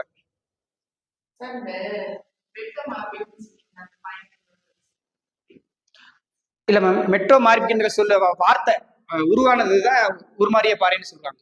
அதுக்கு இன்னொரு வகையை சொல்லலாம், அந்த சொல்லிலிருந்து உருவானது. மெட்டோமார்பிக் என்ற வார்த்தையிலிருந்து உருவானதான் 2 ஒரே கான்செப்ட். மெட்டோமார்பிக் மட்டும் நீங்க போட்டுக்கிட்டாலே போதும். மெட்டோமார்பிக் என்ற சொல்லுது மெட்டோமார்பிஸ் என்ற வார்த்தையிலிருந்து உருவானதுன்னு சொல்றாங்க. மெட்டோமார்பிக் என்ற சொல் மெட்டோமார்பிஸ் என்ற வார்த்தையிலிருந்து பெறப்பட்டது.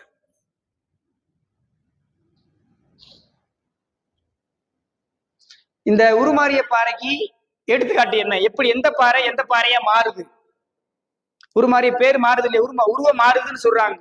அது எந்த பாறையா மாறுது அப்படின்னு பாத்தீங்க அப்படின்னா, கிரானைட் பாறை சொன்னோம் இல்லையா, இதுல தீப்பாறையில கிரானைட் பாறை சொன்னோம். அந்த கிரானைட் பாறை எப்படி மாறுது அப்படின்னா நீஸ் அப்படின்னு மாறுது. கிரானைட் பாறை நீஸ் அப்படின்ற பாறையா மாறுது. உருவம் மாறுதுன்னு சொல்றாங்க. அப்ப உருவம் மாறுன்னு அதுக்கு ஒரு பேரு வரும்ல. அப்ப அந்த கிரானைட் பாறை என்ன பாறையா மாறுது அப்படின்னா நீஸ் பாறையா மாறுது. நீஸ்.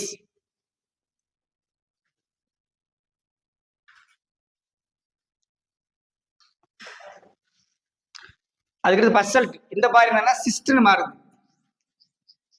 சிஸ்ட் பாறையா மாறுது இந்த பாறை. பசல்ட் பாறை சிஸ்ட் பாறையா மாறுது. கிரானைட் பாறை நீஸ் பாறையா மாறுது. பசல்ட் பாறை சிஸ்ட் பாறையா மாறுது. சரிங்களா? சுண்ணாம்பு பாறை எப்படி மாறுது அப்படின்னா சலவை கல்லா மாறுது. சலவை கற்கள். சுண்ணாம்பு பாறை எப்படி மாறுது அப்படின்னா சலவை கல் அப்படின்னு மாறுது. இதெல்லாம் கேட்கலாம், இதெல்லாம் கேட்கறதுக்கான அதிகமான வாய்ப்புகள் உண்டு.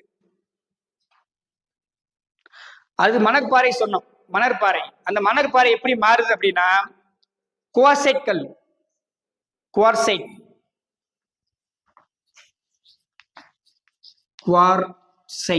நம்ம இந்த சிக்கிமுக்கு கல் உரசி தீ கண்டுபிடிச்சாங்க இல்லையா, குவார்சைட் கல்.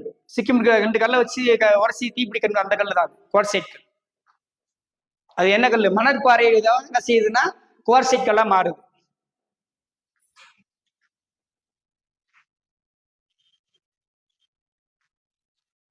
இந்த 4 ஞாபகம் வச்சுக்கோங்க. சரிங்களா? தீப்பாறை நீஸ் பாறையா மாறுது, பார்சட் பாறை வந்து சிஸ்ட் பாறையா மாறுது. சுண்ணாம்பு பாறை வந்து சலவை கல்லா மாறுது. அடுத்து மணல் பாறை வந்து குவார்ட்சைட் பாறையா மாறுது. ஸோ இதுதான் உருமாறிய பாறை. இந்த பேர்ல இருந்து இந்த பேருக்கு மாறி போகுது. என்ன எதனால மாறுது? ஏன் மாறுது? தீப்பாறையும் படியும் பாறையும் வெப்பத்தால் அழுத்தப்படும் பொழுது உருமாறிய பாறை மாறுது. இது மாதிரி மாறுது. சரிங்களா? ரைட். ஸோ இதுதான் பாறையினுடைய தன்மை. பாறையினுடைய வகைகள்ல வந்து இந்த 3 வகை இருக்கு. இந்த 3 வகையை பத்தி தனித்தனியா சொல்லியிருக்கோம். சரிங்களா? இது புரியுதுங்களா? இப்ப 2 பார்த்திருக்கோம். ஒண்ணு புவியினுடைய அமைப்பு பத்தி பார்த்திருக்கோம், பாறைகளை பத்தி பார்த்திருக்கோம். சரிங்களா? அடுத்து புவியினுடைய செயல்பாடு. புவியினுடைய செயல்பாடு நம்ம பூகம்பம் சுனாமிலாம் வருது இல்ல, அதெல்லாம் பூமியினுடைய செயல்பாடுகள் தான்.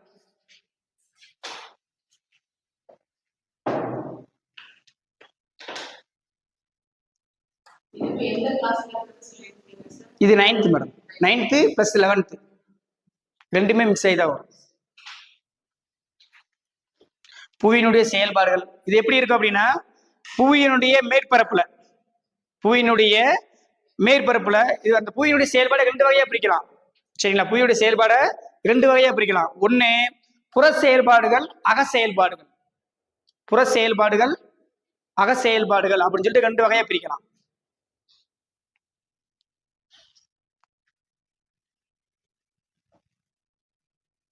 இந்த மேற்பரப்புல பாத்தீங்கன்னா, அதாவது புற செயல்பாடுகளை பாத்தீங்க அப்படின்னா, புவியினுடைய மேற்பரப்புல அழுத்தம் ஏற்படுது. சரிங்களா? அப்ப அந்த அழுத்தம் ஏற்படும் பொழுது புதிய ஒரு நிலத்தோற்றத்தை உருவாக்கும். இதுதான் புற செயல்பாடு. செயல்பாடு 2 வகையா பிரிக்கிறோம். புவியினுடைய செயல்பாடை 2 வகையா பிரிக்கிறோம்.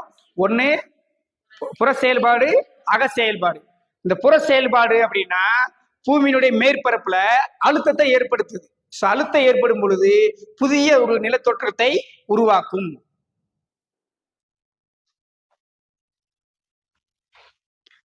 ஒரு சின்ன எடுத்துக்காட்டு நம்மளுக்கு தெரிஞ்சது என்ன சொல்லலாம்? நம்ம ஏரியால இருக்கும் என்ன சொல்லலாம்?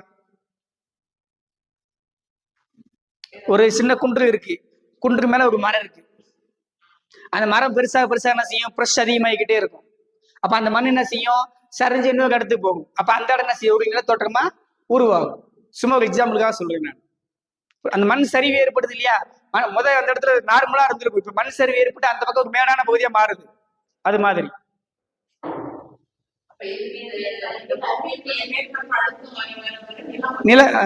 புதுசா ஒரு நிலத்தோற்றத்தை உருவாக்குது. இப்ப மண் சரிவு ஏற்படுது இல்லைங்களா? மண் சரிவு ஏற்படும் போது என்ன செய்யும்? அந்த இடத்துல சமவெளி பகுதியா இருந்திருக்கும். மண் சரிவு ஏற்படும் போது இந்த நிலம் போது அங்க போய் கொஞ்சம் உயரமான பகுதியா மாறும். முதல் இருந்ததோட உயரமான பகுதியா மாறும். அந்த மாதிரி இப்ப ஒண்ணும் இல்ல, இந்த எரிமலை வெடிப்பே வருதுன்னு வச்சுக்கங்களேன். கீழே தர இப்ப சமமாதான் இருந்திருக்கும். இப்ப எரிமலை வெடிப்பு வெடிச்சா அந்த இடத்துல ஒரு மேடான பகுதியா வரும். ஏன்னா லாபம் வெளியே வந்துருச்சு, பாறை குழம்பு வெளியே இருக்கும்போது குளிர்ந்த காட்டும் போது ஒரு பாறையா மாறும். அப்ப அது மேடான பகுதியா மாறும். அந்த மாதிரி வெளிப்புற செயல்பாடு. சரிங்களா? உட்புற செயல்பாடுன்னா என்ன அப்படின்னா, புவியின் உட்பகுதியில் இருந்து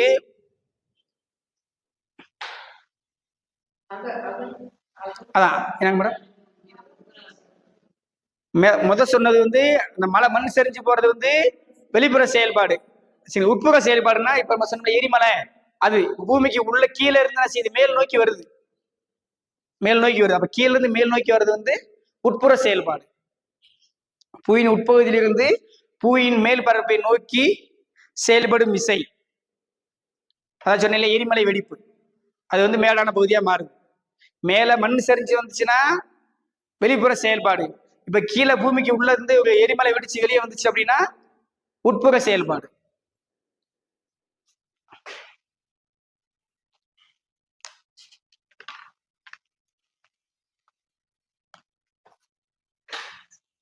இது புரியுதா மேம்? இந்த 2 செயல்பாடு புரியுதுங்களா? உட்புற செயல்பாடு, வெளிப்புற செயல்பாடு. இப்ப இதுல புவி தட்டுக்கள் நமக்கு எல்லாம் கேள்விப்பட்டிருக்குமான்னு தெரியல. புவி தட்டுக்கள்னா தெரியுமா? எல்லாமே எல்லா கண்ட நிலப்பகுதி எல்லாமே புவி தட்டுகளால் ஆனதுதான். அதாவது கிட்டத்தட்ட 7 பிளேட்டுகள் இருக்குன்னு சொல்றாங்க. பெரிய பிளேட்டுகள் 7 இருக்குன்னு சொல்றாங்க. பெரிய பிளேட்டுகள் 7 இருக்குன்னு சொல்றாங்க. அது போக நிறைய சிறிய பிளேட்டுகள்லாம் இருக்கு. இந்த பிளேட்டுகள் தான் என்ன செய்யும் அப்படின்னா ஒன்றோடு ஒன்று எப்பயுமே அந்த கவசம் பார்த்தோம் இல்லையா, அந்த கவசத்துக்கு மேலதான் என்ன செய்யும்? இந்த பிளேட்டுகள் எல்லாமே மிதக்கும். ஏன்னா கவசம் எப்படி இருக்கும்? லிக்யூடா இருக்கும். கவசம் லிக்விட், அதனுடைய தன்மை அதிகம். எத்தனை சதவீதம் இருக்கு? 84% இருக்கு. அப்ப அந்த 84%க்கு மேலதான் என்ன இருக்கு? புவி மேலோடு இருக்கு. அப்ப அதுக்கு மேலதான் என்ன செய்யுதுன்னா மிதந்துட்டு இருக்கும். அப்ப கவசத்துக்கு மேல இந்த புவித்தட்டுகள் எல்லாம் மிதக்குது. சரிங்களா?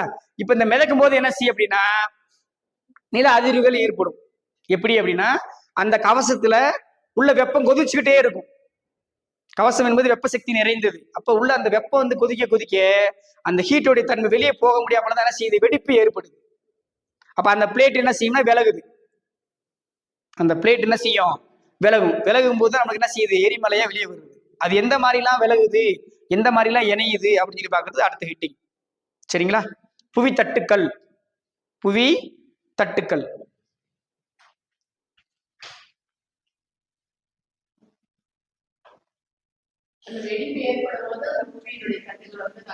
ஆமாமா, அது புவி வெப்ப சக்தியை வந்து அடர்த்தி அதனால தாங்க முடியாம வெளிப்படுறது. நம்ம சொல்றோம்ல, நின்றுக்கே இருப்போம், ஒருத்தர் நம்மள திட்ட கோவம் வந்துகிட்டே இருக்கும். ரொம்ப கோவம் வரும்போது அடுத்தவங்க திட்டுறோம். அது மாதிரி என்ன செய்யும்? உள்ள குதிச்சுக்கிட்டே இருக்கும். அதனுடைய தாங்க முடியாத சக்தி ஏற்படும் போதுதான் வெடிப்பு ஏற்படும். அப்படி வெடிப்பு ஏற்பட்டதுதான் எல்லாமே என்ன? மலைகள் எல்லாமே. அப்படி வெடிப்பு ஏற்பட்டதுதான் மலைகள், நிலத்தொற்றம் எல்லாமே அப்படித்தான் உருவானது. புவித்தட்டு விளைகிறதுனால என்ன மேடம்? அது வந்து அதிர்விலிருந்து வரும். பூமிக்கு கீழே பூகம்பம் ஏற்படும் பொழுது, கடலுக்குள்ள ஏற்படும் பொழுது அது வரும். அது இந்த இதுலயே சேர்ந்து கீழே வரும். சுனாமிலாம் வருது பாத்தீங்களா? அதுல அது தண்ணிக்குள்ள வருது இல்ல, அப்ப வரும்போது. இப்ப நிலத்தட்டுக்கள் இப்ப வெளியில வரும்பொழுது இப்படி இருக்கும். தண்ணிக்குள்ள வந்தா என்ன நடக்கும்? வெளியில வந்தா என்ன நடக்கும்? தண்ணிக்குள்ள வந்தா என்ன செய்யும்? மலைத்தொடர்கள் உருவாகும்னு சொன்னேன் அன்னைக்கு. உள்ள வந்து ஒரு தீவு உருவாகுதுன்னா அது என்ன செய்யும்? உள்ள ஒரு இப்ப 2 தட்டு வெடிச்சு அந்த பாறைக்குள்ள வெளியே வந்து தண்ணிக்கு மேல வந்துச்சுன்னா ஒரு நிலப்பரப்பா வரும். அது வந்து தீவுன்னு சொல்லலாம். சரிங்களா? அது என்னங்க மேடம்? தண்ணிக்குள்ளேயும் நடக்கும், வெளியிலயும் நடக்கும். தண்ணிக்குள்ள வந்து அது சுனாமியே வரும். நம்மளுக்கு வரும் பொழுது பூகம்பம்னு சொல்றோம்ல, நிலநடுக்கம் ஏற்பட்டுச்சுன்னு சொல்றோம்ல, வெளியில நில அதிர்வுகள் ஏற்படுதுன்னு சொல்றோம். தண்ணிக்குள்ள ஒண்ணு வரும்.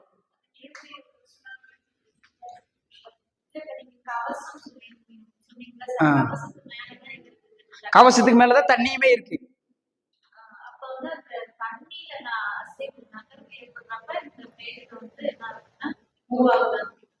அது அதாவது அதுக்குள்ளேயும் நடக்கும். அதாவது இப்ப அந்த பிளேட் வந்து தண்ணிக்குள்ளேயும் ஒன்னா ஜாயிண்ட் ஆயிருக்கும், நிலப்பகுதியிலையும் ஜாயிண்ட் ஆயிருக்கும். 7 பிளேட் சொல்லியிருக்கும். சின்ன பிளேட்டுக்கு நிறைய பிளேட்டுகள் இருக்கு. எல்லாமே தண்ணிக்குள்ளேயும் கிடையாது, எல்லாமே நிலப்பகுதியிலையும் கிடையாது. நிலப்பகுதியிலையும் இருக்கும், தண்ணிக்குள்ளேயும் இருக்கும். சரிங்களா? இப்ப அதுல பாத்தீங்க அப்படின்னா அந்த புவி தட்டுக்கள் நகருவதனாலதான் என்ன செய்யுதுன்னா மலையெல்லாம் உருவாகுது. மலைகள், நிலத்தோட்டங்கள் எல்லாமே எப்ப உருவாகுது? புவி தட்டுக்கள் நகர்வின் காரணமாக தான் உருவாகும். சரிங்களா? இதுல ஃபர்ஸ்ட் வந்து இணையும் எல்லை. இணையும் எல்லை.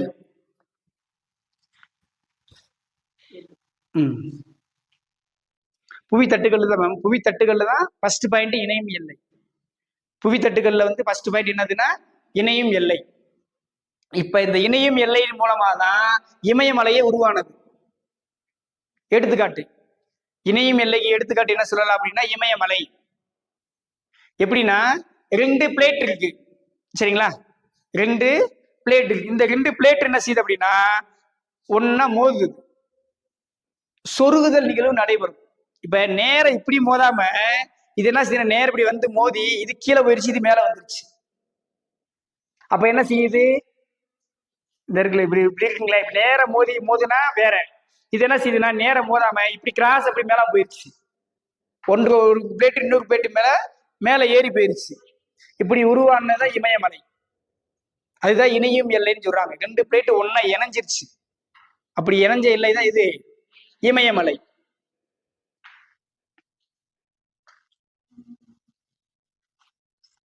அது எப்படி சொருகும் அப்படின்னா கீழ் நோக்கி சொருகுதல் அர்த்தம். இப்ப 2 பேரும் நேரம் ஒன்று என்ன செய்யுது? கீழ் நோக்கி இப்படி சொருகுதல் நிகழ்வு நடைபெறுது. அதுதான் இணையும் எல்லை. கீழ் நோக்கி சொருகும் எல்லை நடைபெறும். அதுதான் இமயமலை. அப்படி நடந்தது.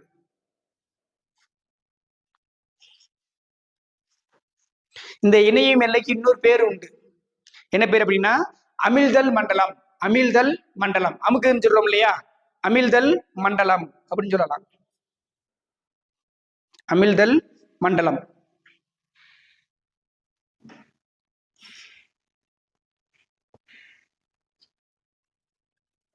இமயமலைக்கு இன்னொரு பேர் என்ன சொல்லுவோம்? ஹிமாலயாஸ். இமாலயஸ். சரிங்களா? இப்படி இமயமலை இப்படி உருவாச்சு இல்லையா? இதே மாதிரி ஒரு நாடுலாம் உருவாகி இருக்கு. சரிங்களா? அது என்ன நாடு? எந்தெந்த நாடு போடுங்க? எந்தெந்த இது பாத்தீங்கன்னா தென் அமெரிக்கா, தென் அமெரிக்கா, நாஸ்கா, தென் அமெரிக்காவும் நாஸ்காவும் ரெண்டு ரெண்டு பிளேட். அது ரெண்டுமே தென் அமெரிக்கா தட்டு ஒண்ணு, நாஸ்கா தட்டு ரெண்டு ஒண்ணு அப்படிதான் இணைஞ்சிருக்கு. சரிங்களா? தென் அமெரிக்கா, நாஸ்கா இது ரெண்டு அதே மாதிரி இணைஞ்ச எல்லை தான். இமயமலை இப்போ எப்படி சொன்னோமோ அதே மாதிரி ரெண்டு எல்லாம் அங்க என்ன ஒன்னா இணைஞ்சிருக்கு. தென் அமெரிக்காவும் நாஸ்கா ரெண்டு பிளேட் ஒன்னா இணைஞ்சிருக்கு. இணையும் எல்லைக்கு எடுத்துக்காட்டு. இது வந்து 11th புக்குள்ளதான் இருக்கும். சரிங்களா? அடுத்து விலகும் எல்லை. ரெண்டு பிளேட் வந்து ஒன்னா இணையாம என்ன இப்ப இணைஞ்சிச்சுன்னு பார்த்தோம். இப்ப என்ன செய்யுது? ரெண்டு பிளேட் விலகுது. விலகும் எல்லை.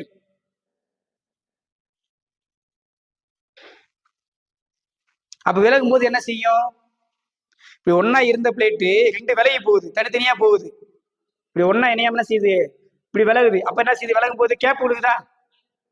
கேப் விழுகுது. இப்ப ரெண்டு பிளேட் ஒன்னா இருந்தது, இப்படி விலகி போயிருச்சு. கேப் விழுந்தா என்ன செய்யும்? கீழே இருக்கிற மேக்மா என்ன செய்யும்? மேல் நோக்கி வந்துடும். சரிங்களா? அதுதான் என்ன விலகும் எல்லை.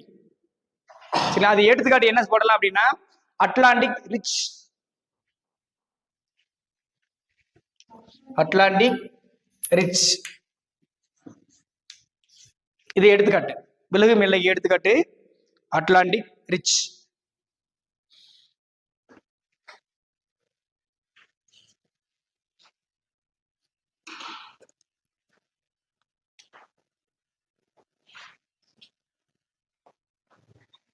இதுக்கு எடுத்துக்காட்டு வேற என்ன சொல்லலாம் அப்படின்னா ஆப்பிரிக்கா கண்டம். சரிங்களா? ஆப்பிரிக்கா தட்டும் தென் அமெரிக்கா தட்டும் இதே மாதிரி விலகி போயிருக்குன்னு சொல்றாங்க. ஆப்பிரிக்கா தட்டும் தென் ஆப்பிரிக்கா தட்டும் என்ன செஞ்சிருக்கு? இதே மாதிரி விலகி போயிருக்குன்னு சொல்றாங்க.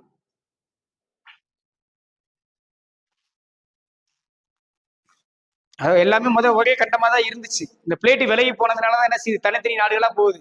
இப்ப வட அமெரிக்கா ஒரு பக்கம் இருக்கு, தென் அமெரிக்கா ஒரு பக்கம் இருக்கு, ஐரோப்பா ஒரு பக்கம் இருக்கு, ரஷ்யா பிளேட் ஒரு பக்கம் இருக்கு, ஆஸ்திரேலியா பிளேட் ஒரு பக்கம் இருக்கு. அந்த மேப்ல பாத்தீங்கன்னா தெரியும், தனித்தனியா இருக்கும். இப்ப அந்த விலகு மேலையில தான் என்ன செய்யுது? முன்னாடி வந்து ஆப்பிரிக்காவும் தென் அமெரிக்கா ஒன்னாதான் இருந்துச்சு. அந்த விலகு மேலை ஏற்பட்டதுனாலதான் தென் ஆப்பிரிக்கா வந்து தனியா இருக்கு, தென் அமெரிக்கா கீழே இருக்கு, ஆப்பிரிக்கா வந்து ஐரோப்பாவுக்கு கீழே வந்துருது, பிரிஞ்சு வந்துருது. சரி, அப்ப விலகு மேலைக்கு இன்னொரு எந்தெந்த நாடு சொல்லலாம்? அப்படி என்னென்ன பிளேட்னா தென் ஆப்பிரிக்கா, ஆப்பிரிக்கா இந்த ரெண்டு பிளேட்டு ஒன்னா செஞ்சிருக்கு, விலகி வந்துருச்சு. இப்ப ஃபர்ஸ்ட் இணையம்னு பார்த்துட்டோம், இப்ப பிரிஞ்சு போறதுன்னு பார்த்துட்டோம். இப்ப பக்க நகர்வு. பக்கத்துல நகர்ந்து போனா எப்படி இருக்கும் ஒரு பிளேட்டு?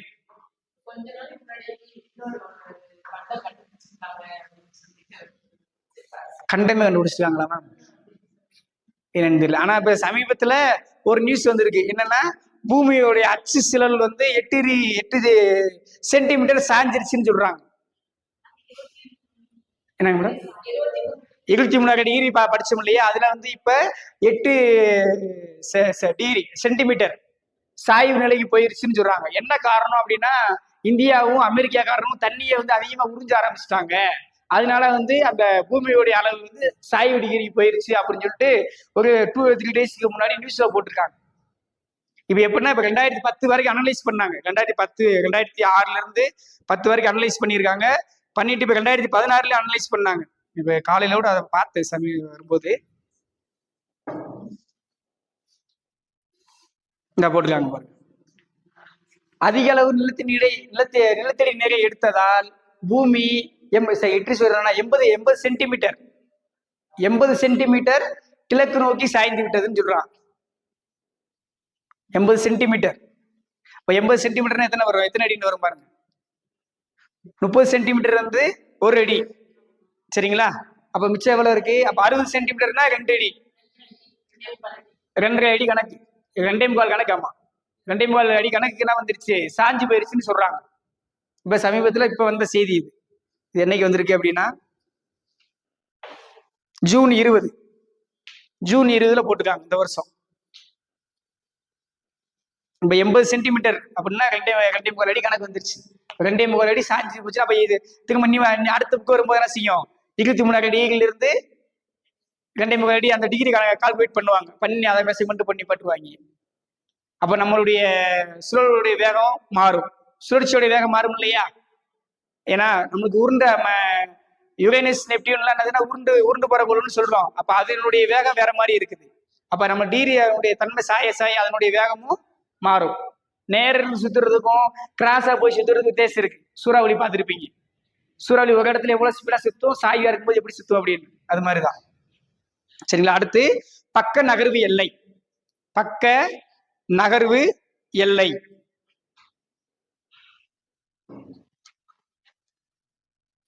அப்படி நேர முதல் என்ன சொன்னேன்? இணையும் சொன்னேன். இரண்டாவது என்ன சொன்னேன்? விலகும் சொன்னேன். இப்ப இப்படி இருந்தது, ஒன்னா இருந்தது, இது முன்னாடி இது பின்னாடி வந்துருச்சு. பக்கமா நகர்ந்து போகுது, சைட்ல நகர்ந்து போகுது. சரிங்களா? விலகி போகல, இது நகர்ந்துதான் போகுது. பக்க நகர் இங்க ஒன்னா இருந்தது, இப்படி முன்னாடி போயிருச்சு. சரிங்களா? இதுக்கு எடுத்துக்காட்டு என்ன சொல்றாங்க அப்படின்னா, சான் ஆண்டர்சன் பிளவு, ஆண்ட்ரிஸ் பிளவுன்னு போடுறாங்க. சான் ஆண்டர்ஸ்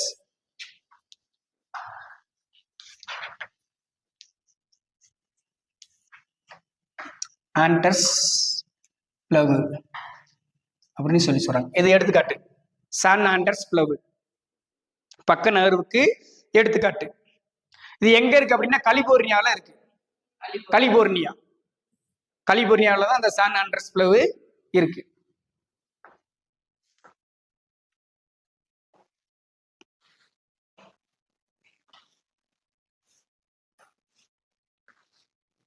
அதுக்கடுத்து பாத்தீங்க அப்படின்னா பிண்டமலைன்னு ஒண்ணு இருக்கு. பிண்டமலை இது வந்து சமீபத்தில் லாஸ்ட் இயர் கேட்டுட்டாங்க. பிண்டமலைனா என்ன அப்படின்னு. பிண்டமலை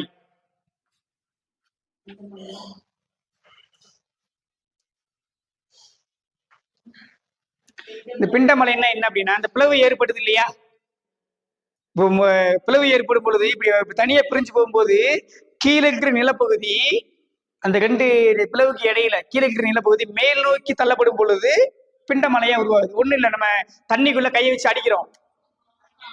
சரிங்களா? இப்ப தனியா இருக்கும் பொழுது கையை உள்ள வச்சு அடிக்கும் போது என்ன செய்யும்? தண்ணி வந்து கீழ இருந்து மேல் நோக்கி மேலாம் வருது. அந்த உயரமா வரக்கூடிய மலை பேர் தான் பிண்டமலை அப்படின்னு சொல்லி சொல்றாங்க. இது டெட்ல கேட்ட கொஸ்டின் லாஸ்ட் இயர். அதாவது இரண்டு பிளவுகளுக்கு இடையில் உள்ள நிலப்பகுதி, இரண்டு பிளவுகளுக்கு இடையில் உள்ள நிலப்பகுதி மேலே தள்ளப்படும் போது, இரண்டு பிளவுகளுக்கு இடையில் உள்ள நிலப்பகுதி மேலே தள்ளப்படும் பொழுது உருவாகும் மலை பிண்டமலை. இது லாஸ்ட் இயர் கேட்ட கொஸ்டின், 11th புக்ல தான் இருக்கு. இது எப்படி இருக்கு அப்படின்னா குவிமடம் போல இருக்குன்னு சொல்றோம்.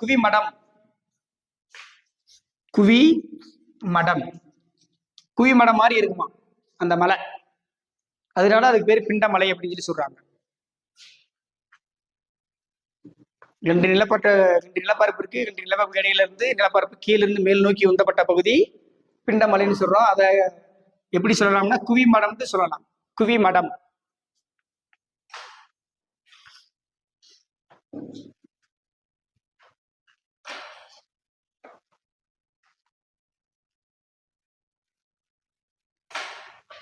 பிளவுனா என்ன?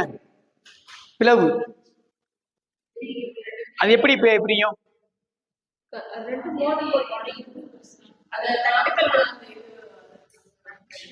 அது மூலியம் உடையும். அந்த பிளவு வந்து பாத்தீங்கன்னா பக்கவாட்டுல ஏதாவது நகரும் பொழுது டேமேஜ் என்ன செய்யும்? பிளந்து போயிடும். சைட்ல உடையும் தன்மை ஏற்படும்.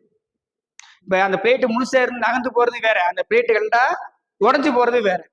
அப்படித்தானே? இப்ப நார்மலா இப்ப பிளேட் வந்து நகர்ந்து போகும், ஒண்ணு விலகி போகும், அந்த மாதிரி இருக்கும். இந்த பிளேட்டு உடஞ்சுச்சுன்னா அது பேரு பிளவு. சரிங்களா? அது எப்படி எழுதணும் அப்படின்னா பாறை தொகுதிகள் பக்கவாட்டில் நகரும் போது, பாறை தொகுதிகள் பக்கவாட்டில் நகரும் போது புவி மேலோட்டின் அடுக்குகள் போட்டுங்க. புவி மேலோட்டின் அடுக்குகள் பாறை தொகுதிகள் பக்கவாட்டில் நகரும் போது புவி மேலோட்டின் அடுக்குகள் உடைவது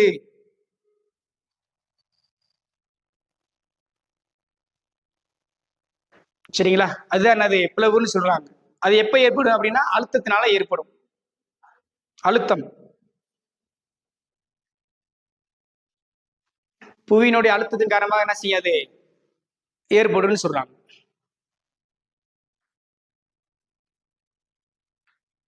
இது வந்து பிளவு. சரிங்களா? பிளவு சரிவுனா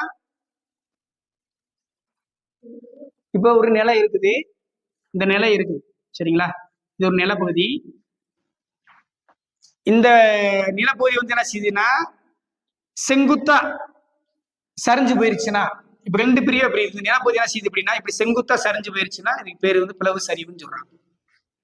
செங்குத்தா நேர ரெண்டா இப்படி ஒண்ணா இருந்தது, இதுக்கு நேரம் அப்படி கீழே இறங்கி போயிருச்சுன்னா அதுக்கு பேரு வந்து பிளவு சரிவு. செங்குத்தாக போகணும், கிராஸா போகக்கூடாது, ஊக்க இழுத்துட்டு போகக்கூடாது. செங்குத்தாக கீழே இறங்கி போச்சுன்னா அதுக்கு பேரு செங்குத்து சுவர் மாதிரி நேரா இருக்கும். இப்ப இந்த கல் உடைக்கிறவங்க எல்லாம் பாத்தீங்கன்னா நல்லா பெரிய கல்லா இருக்கும், கரெக்டா நடுவுல போறாங்கன்னா கரெக்டா நேரம் உடைச்சிக்கிறாருன்னு பாத்தீங்களா? அது மாதிரி செங்குத்தா பிளவு ஏற்பட்டுச்சுன்னா அதுக்கு பேரு பிளவு சரிவு.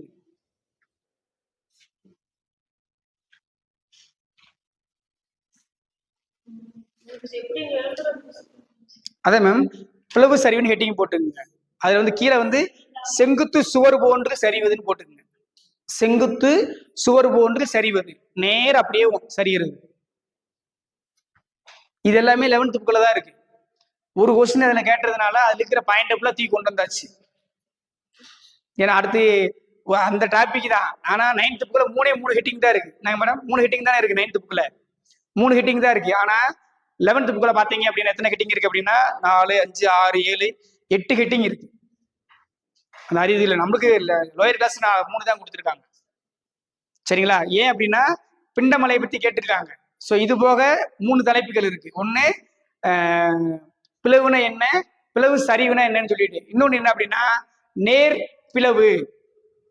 நேர் பிளவு, நேர பிளவு பண்றது நேர் பிளவு.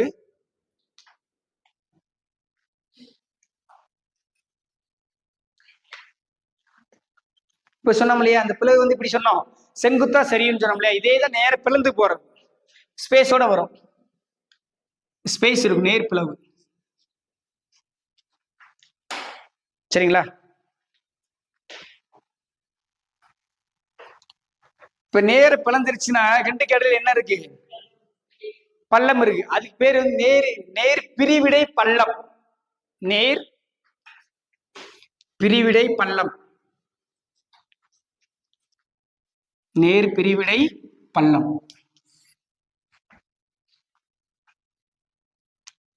2 நிலப்பரப்புக்கு இடையில நேர பிரிஞ்சு போயிருக்கும். அந்த 2 நிலப்பரப்புக்கு இடையில பள்ளம் இருக்கும். அந்த பள்ளத்துடைய பேர் தான் நேர் பிரிவிடை பள்ளம். அது ஒரு சின்ன நிலப்பரப்பா இருக்கும், குறுகலான ஒரு நிலப்பகுதின்னு சொல்லுவாங்க. அதுக்கு பேரு குறுகலான நிலப்பகுதி. ஏன்னா 2 நிலப்பகுதிக்கும் பிரிஞ்சு போயிடுச்சா சின்ன கேப் இருக்கும். அந்த கேப்புடைய பேரு நேர் பிரிவிடை பள்ளம்னு சொல்றோம். அது எப்படி இருக்கும்னா குறுகலான ஒரு நிலப்பகுதியா இருக்கும். நேர் பிரிவிடை பள்ளம் எப்படி இருக்கும்னா குறுகலான நிலப்பகுதியா இருக்கும்.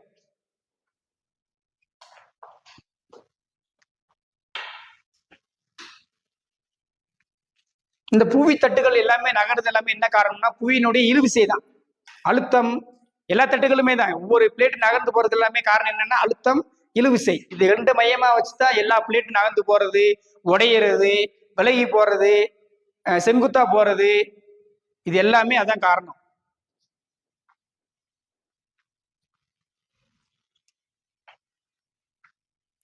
இது வரைக்கும் புரியுதா மேடம்? இந்த புவி தட்டுகளை பத்தி புரியுதா? இதை இன்னொரு காட்ட சொல்லிடுறேன், ஞாபகம் வச்சுக்கோங்க. புவித்தட்டுகள் அப்படின்னு கான்செப்ட் எடுத்துக்கிட்டீங்க அப்படின்னா புவித்தட்டுகள் எல்லாமே எப்படி இருக்கும் அப்படின்னா கவசத்து மேல மிதக்கும். சரிங்களா? அந்த கவசத்துக்கு மேல மிதக்கும் பொழுது அந்த புவித்தட்டுகள் விலகுறதுனாலதான் என்ன செய்யுது அப்படின்னா மலைகள், நிலத்தோட்டங்கள் எல்லாமே உருவாகும். புவித்தட்டுகள் இருக்கு, புவித்தட்டுகள் எல்லாமே கவசத்தின் மீது மிதந்துக்கிட்டு இருக்கு. இந்த புவித்தட்டுகள் வந்து விலகும் போதோ ஏதாவது ஒரு பிரச்சனை ஏற்படும் பொழுது என்ன செய்யுது, மலைகள், நிலத்தோட்டங்கள் எல்லாமே உருவாகும். ஸோ அப்படி பார்க்கும்போது அதனுடைய ஒவ்வொரு ஸ்டெப்பா பார்க்கும்போது ஃபர்ஸ்ட் வந்து இணையும் எல்லை ஒன்று எடுக்கிறோம். புவித்தட்டுகள்ல ஃபர்ஸ்ட் இணையும் எல்லை. 2 நிலப்பரப்பு சொருகும் நிகழ்வு ஏற்படும் பொழுது, சரிங்களா, 2 நிலப்பரப்பு சொருகும் நிலை ஏற்படும் பொழுது அது என்ன செய்யுது அப்படின்னா கீழ் நோக்கி அமுழ்த்தப்படுது. ஒரு நிலம் இப்படி மேல இருக்கும், இன்னொரு நிலம் கீழ் நோக்கி சொருகும் பொழுது மேல் நோக்கி போகுது, இது கொஞ்சம் உயரமா போகுது. அதனால அதுக்கு பேர் வந்து இணையும் எல்லைன்னு சொல்றாங்க, அல்லது அமிழ்து மண்டலம் அப்படின்னு சொல்லி சொல்றாங்க. ஸோ இதுக்கு எடுத்துக்காட்டு தான் என்னது அப்படின்னா ஹிமாலயாஸ், சரியா, இமயமலைன்னு சொல்லக்கூடியது. அதுக்கடுத்து வந்து இது என்ன செய்யுதுன்னா மலை தொடர்களாகவும் இருக்கலாம், நிலத்தோட்டமாகவும் இருக்கலாம் சொல்லிட்டோம், சரிங்களா. அதுக்கடுத்து என்ன சொன்னோம் அப்படின்னா விலகும் எல்லை.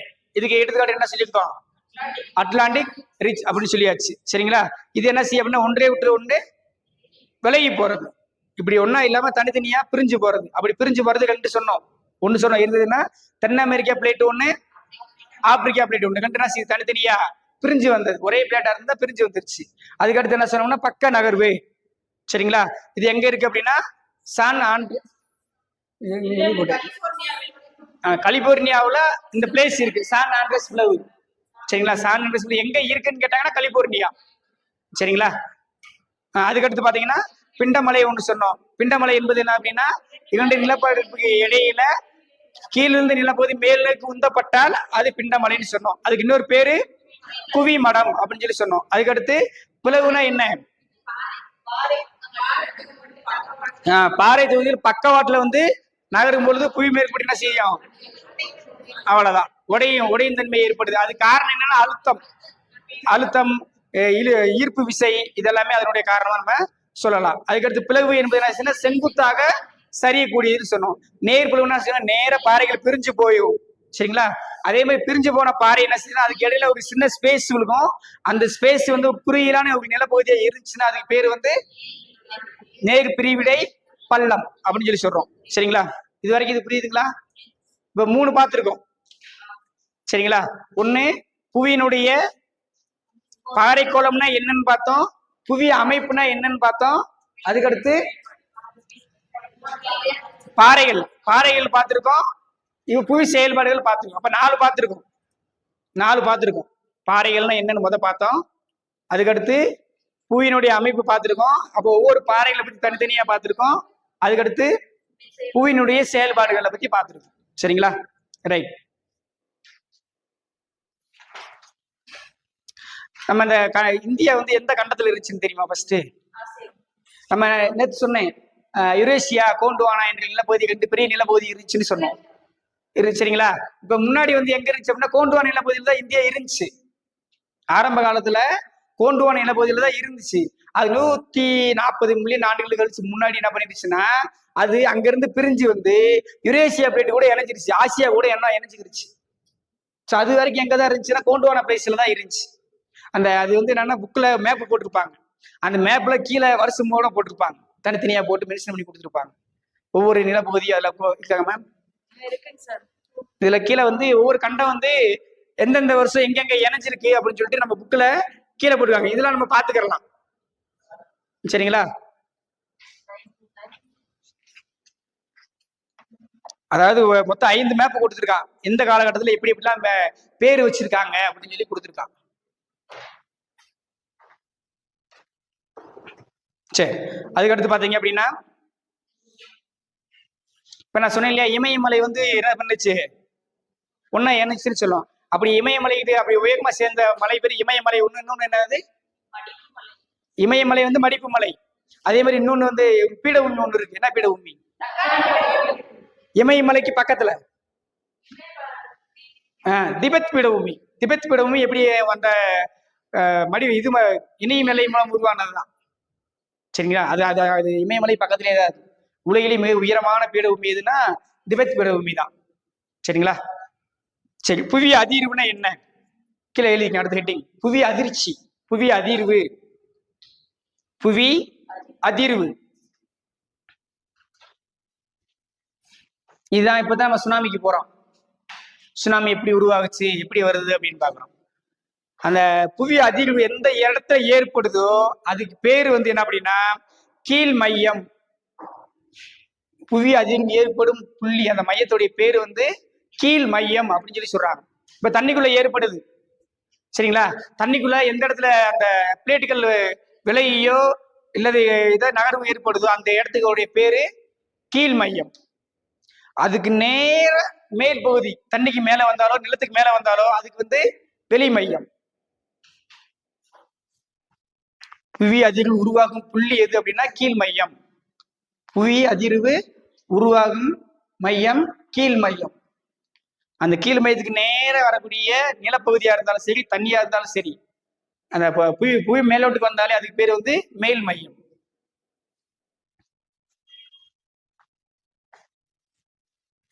இந்த புவி அதிர்வு வந்து எப்ப பாதிப்பை ஏற்படுத்தும் அப்படின்னா, கீழ் மையத்துல பாதிப்பை ஏற்படுத்தாது. மேல் மையத்துல வரும்பொழுது என்ன செய்யும்? அதிகமான பாதிப்பை ஏற்படுத்தும்.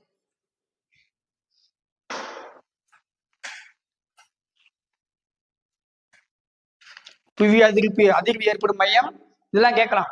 புவி அதிர்வு ஏற்படும் மையம் என்ன மையம்? கீழ் மையம். அதுக்கு மேல இருக்கிற புவி மேலோட்டுல இருக்கிற பகுதி வந்து மேல் மையம். இது எப்படி இந்த புவி அதிர்வு ஏற்படுதுல, புவி அதிர்வு அதை எதை வச்சு கண்டுபிடிக்கிறாங்க தெரியுமா? புவி அதிர்வை கண்டறியும் கருவி. புவி அதிர்வை கண்டறியும் கண்டறிந்தவர் யார்? அது சொல்லுங்க பாஸ்ட்.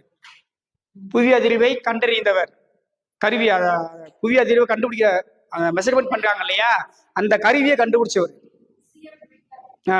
CF Richter.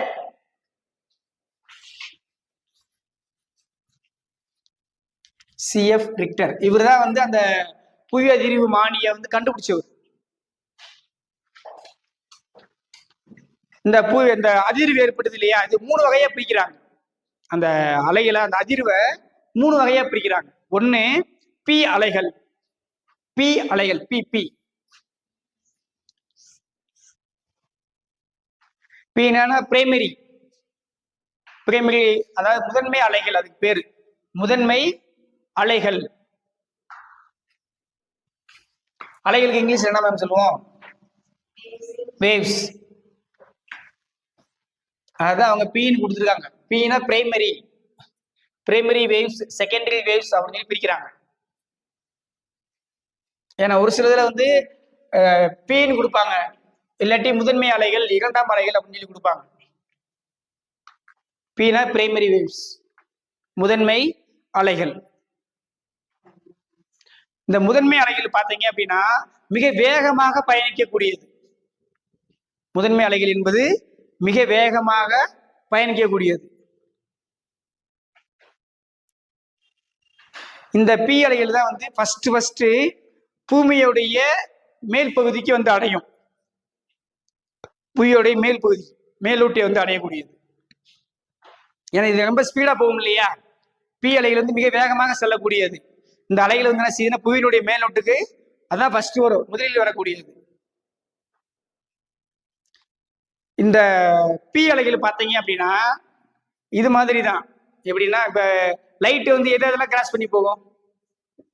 இப்ப எக்ஸ்ரே எடுக்கிறாங்க, நம்மள உடம்பு எனக்கு ஸ்கேன் பண்றாங்க, எக்ஸ்ரே எடுக்கிறாங்கன்னா எக்ஸ்ரே வந்து எதை ஸ்கேன் பண்ணும்? எதை விலகி போகும்? எலும்பை ஸ்கேன் பண்ணுமா? விலகி போகுமா? எலும்பை விலகி போகுமா எக்ஸ்ரே எடுக்கிறது? போகாது. அந்த படத்துல எலும்பு மட்டும் தெரியும், ஆனா தசைகளை மட்டும் கிராஸ் பண்ணி வெளியே போயிடுவாங்க. அந்த தசைகள் அங்க உள்ள தெரியாது. அப்ப அது எலும்பு திடப்பொருளா இருக்கா? அதே மாதிரி இவங்க என்ன சொல்றாங்கன்னா அந்த முதன்மை அலைகள் வந்து 3மே கிராஸ் பண்ணுமா, திடம், திரவம், வாயு. இந்த 3 நிலைகளையுமே கிராஸ் பண்ணக்கூடிய அலை எது அப்படின்னா பி அலைகள் தான், முதன்மை அலைகள். திடம், திரவம், வாயு. இந்த 3 வாயுக்களையும் பயணித்து போகக்கூடிய வாயு எதுன்னா பி அலைகள்.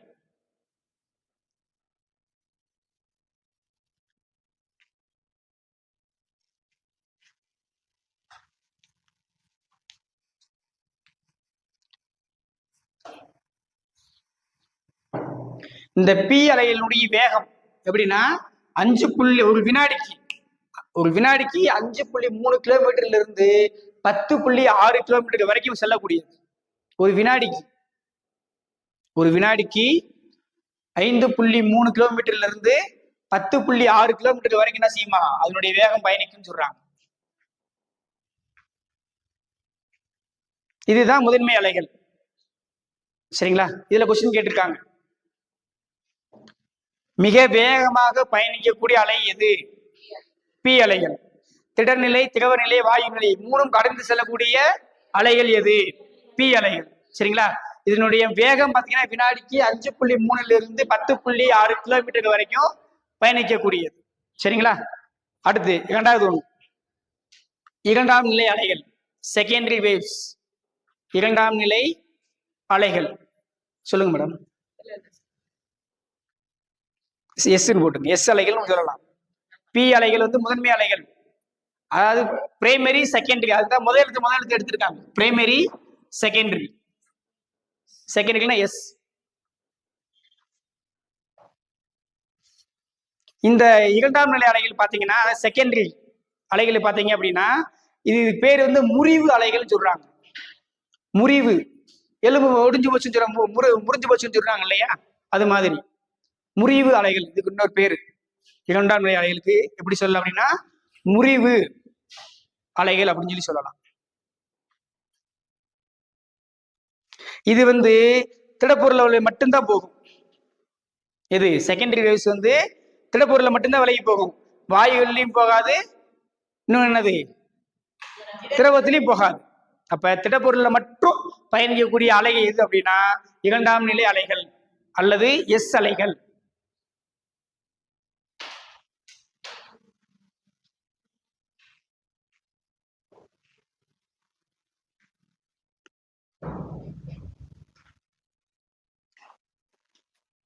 இது எப்படி இருக்கும் அப்படின்னா குறுக்கலைகளா போகும்னு சொல்றாங்க.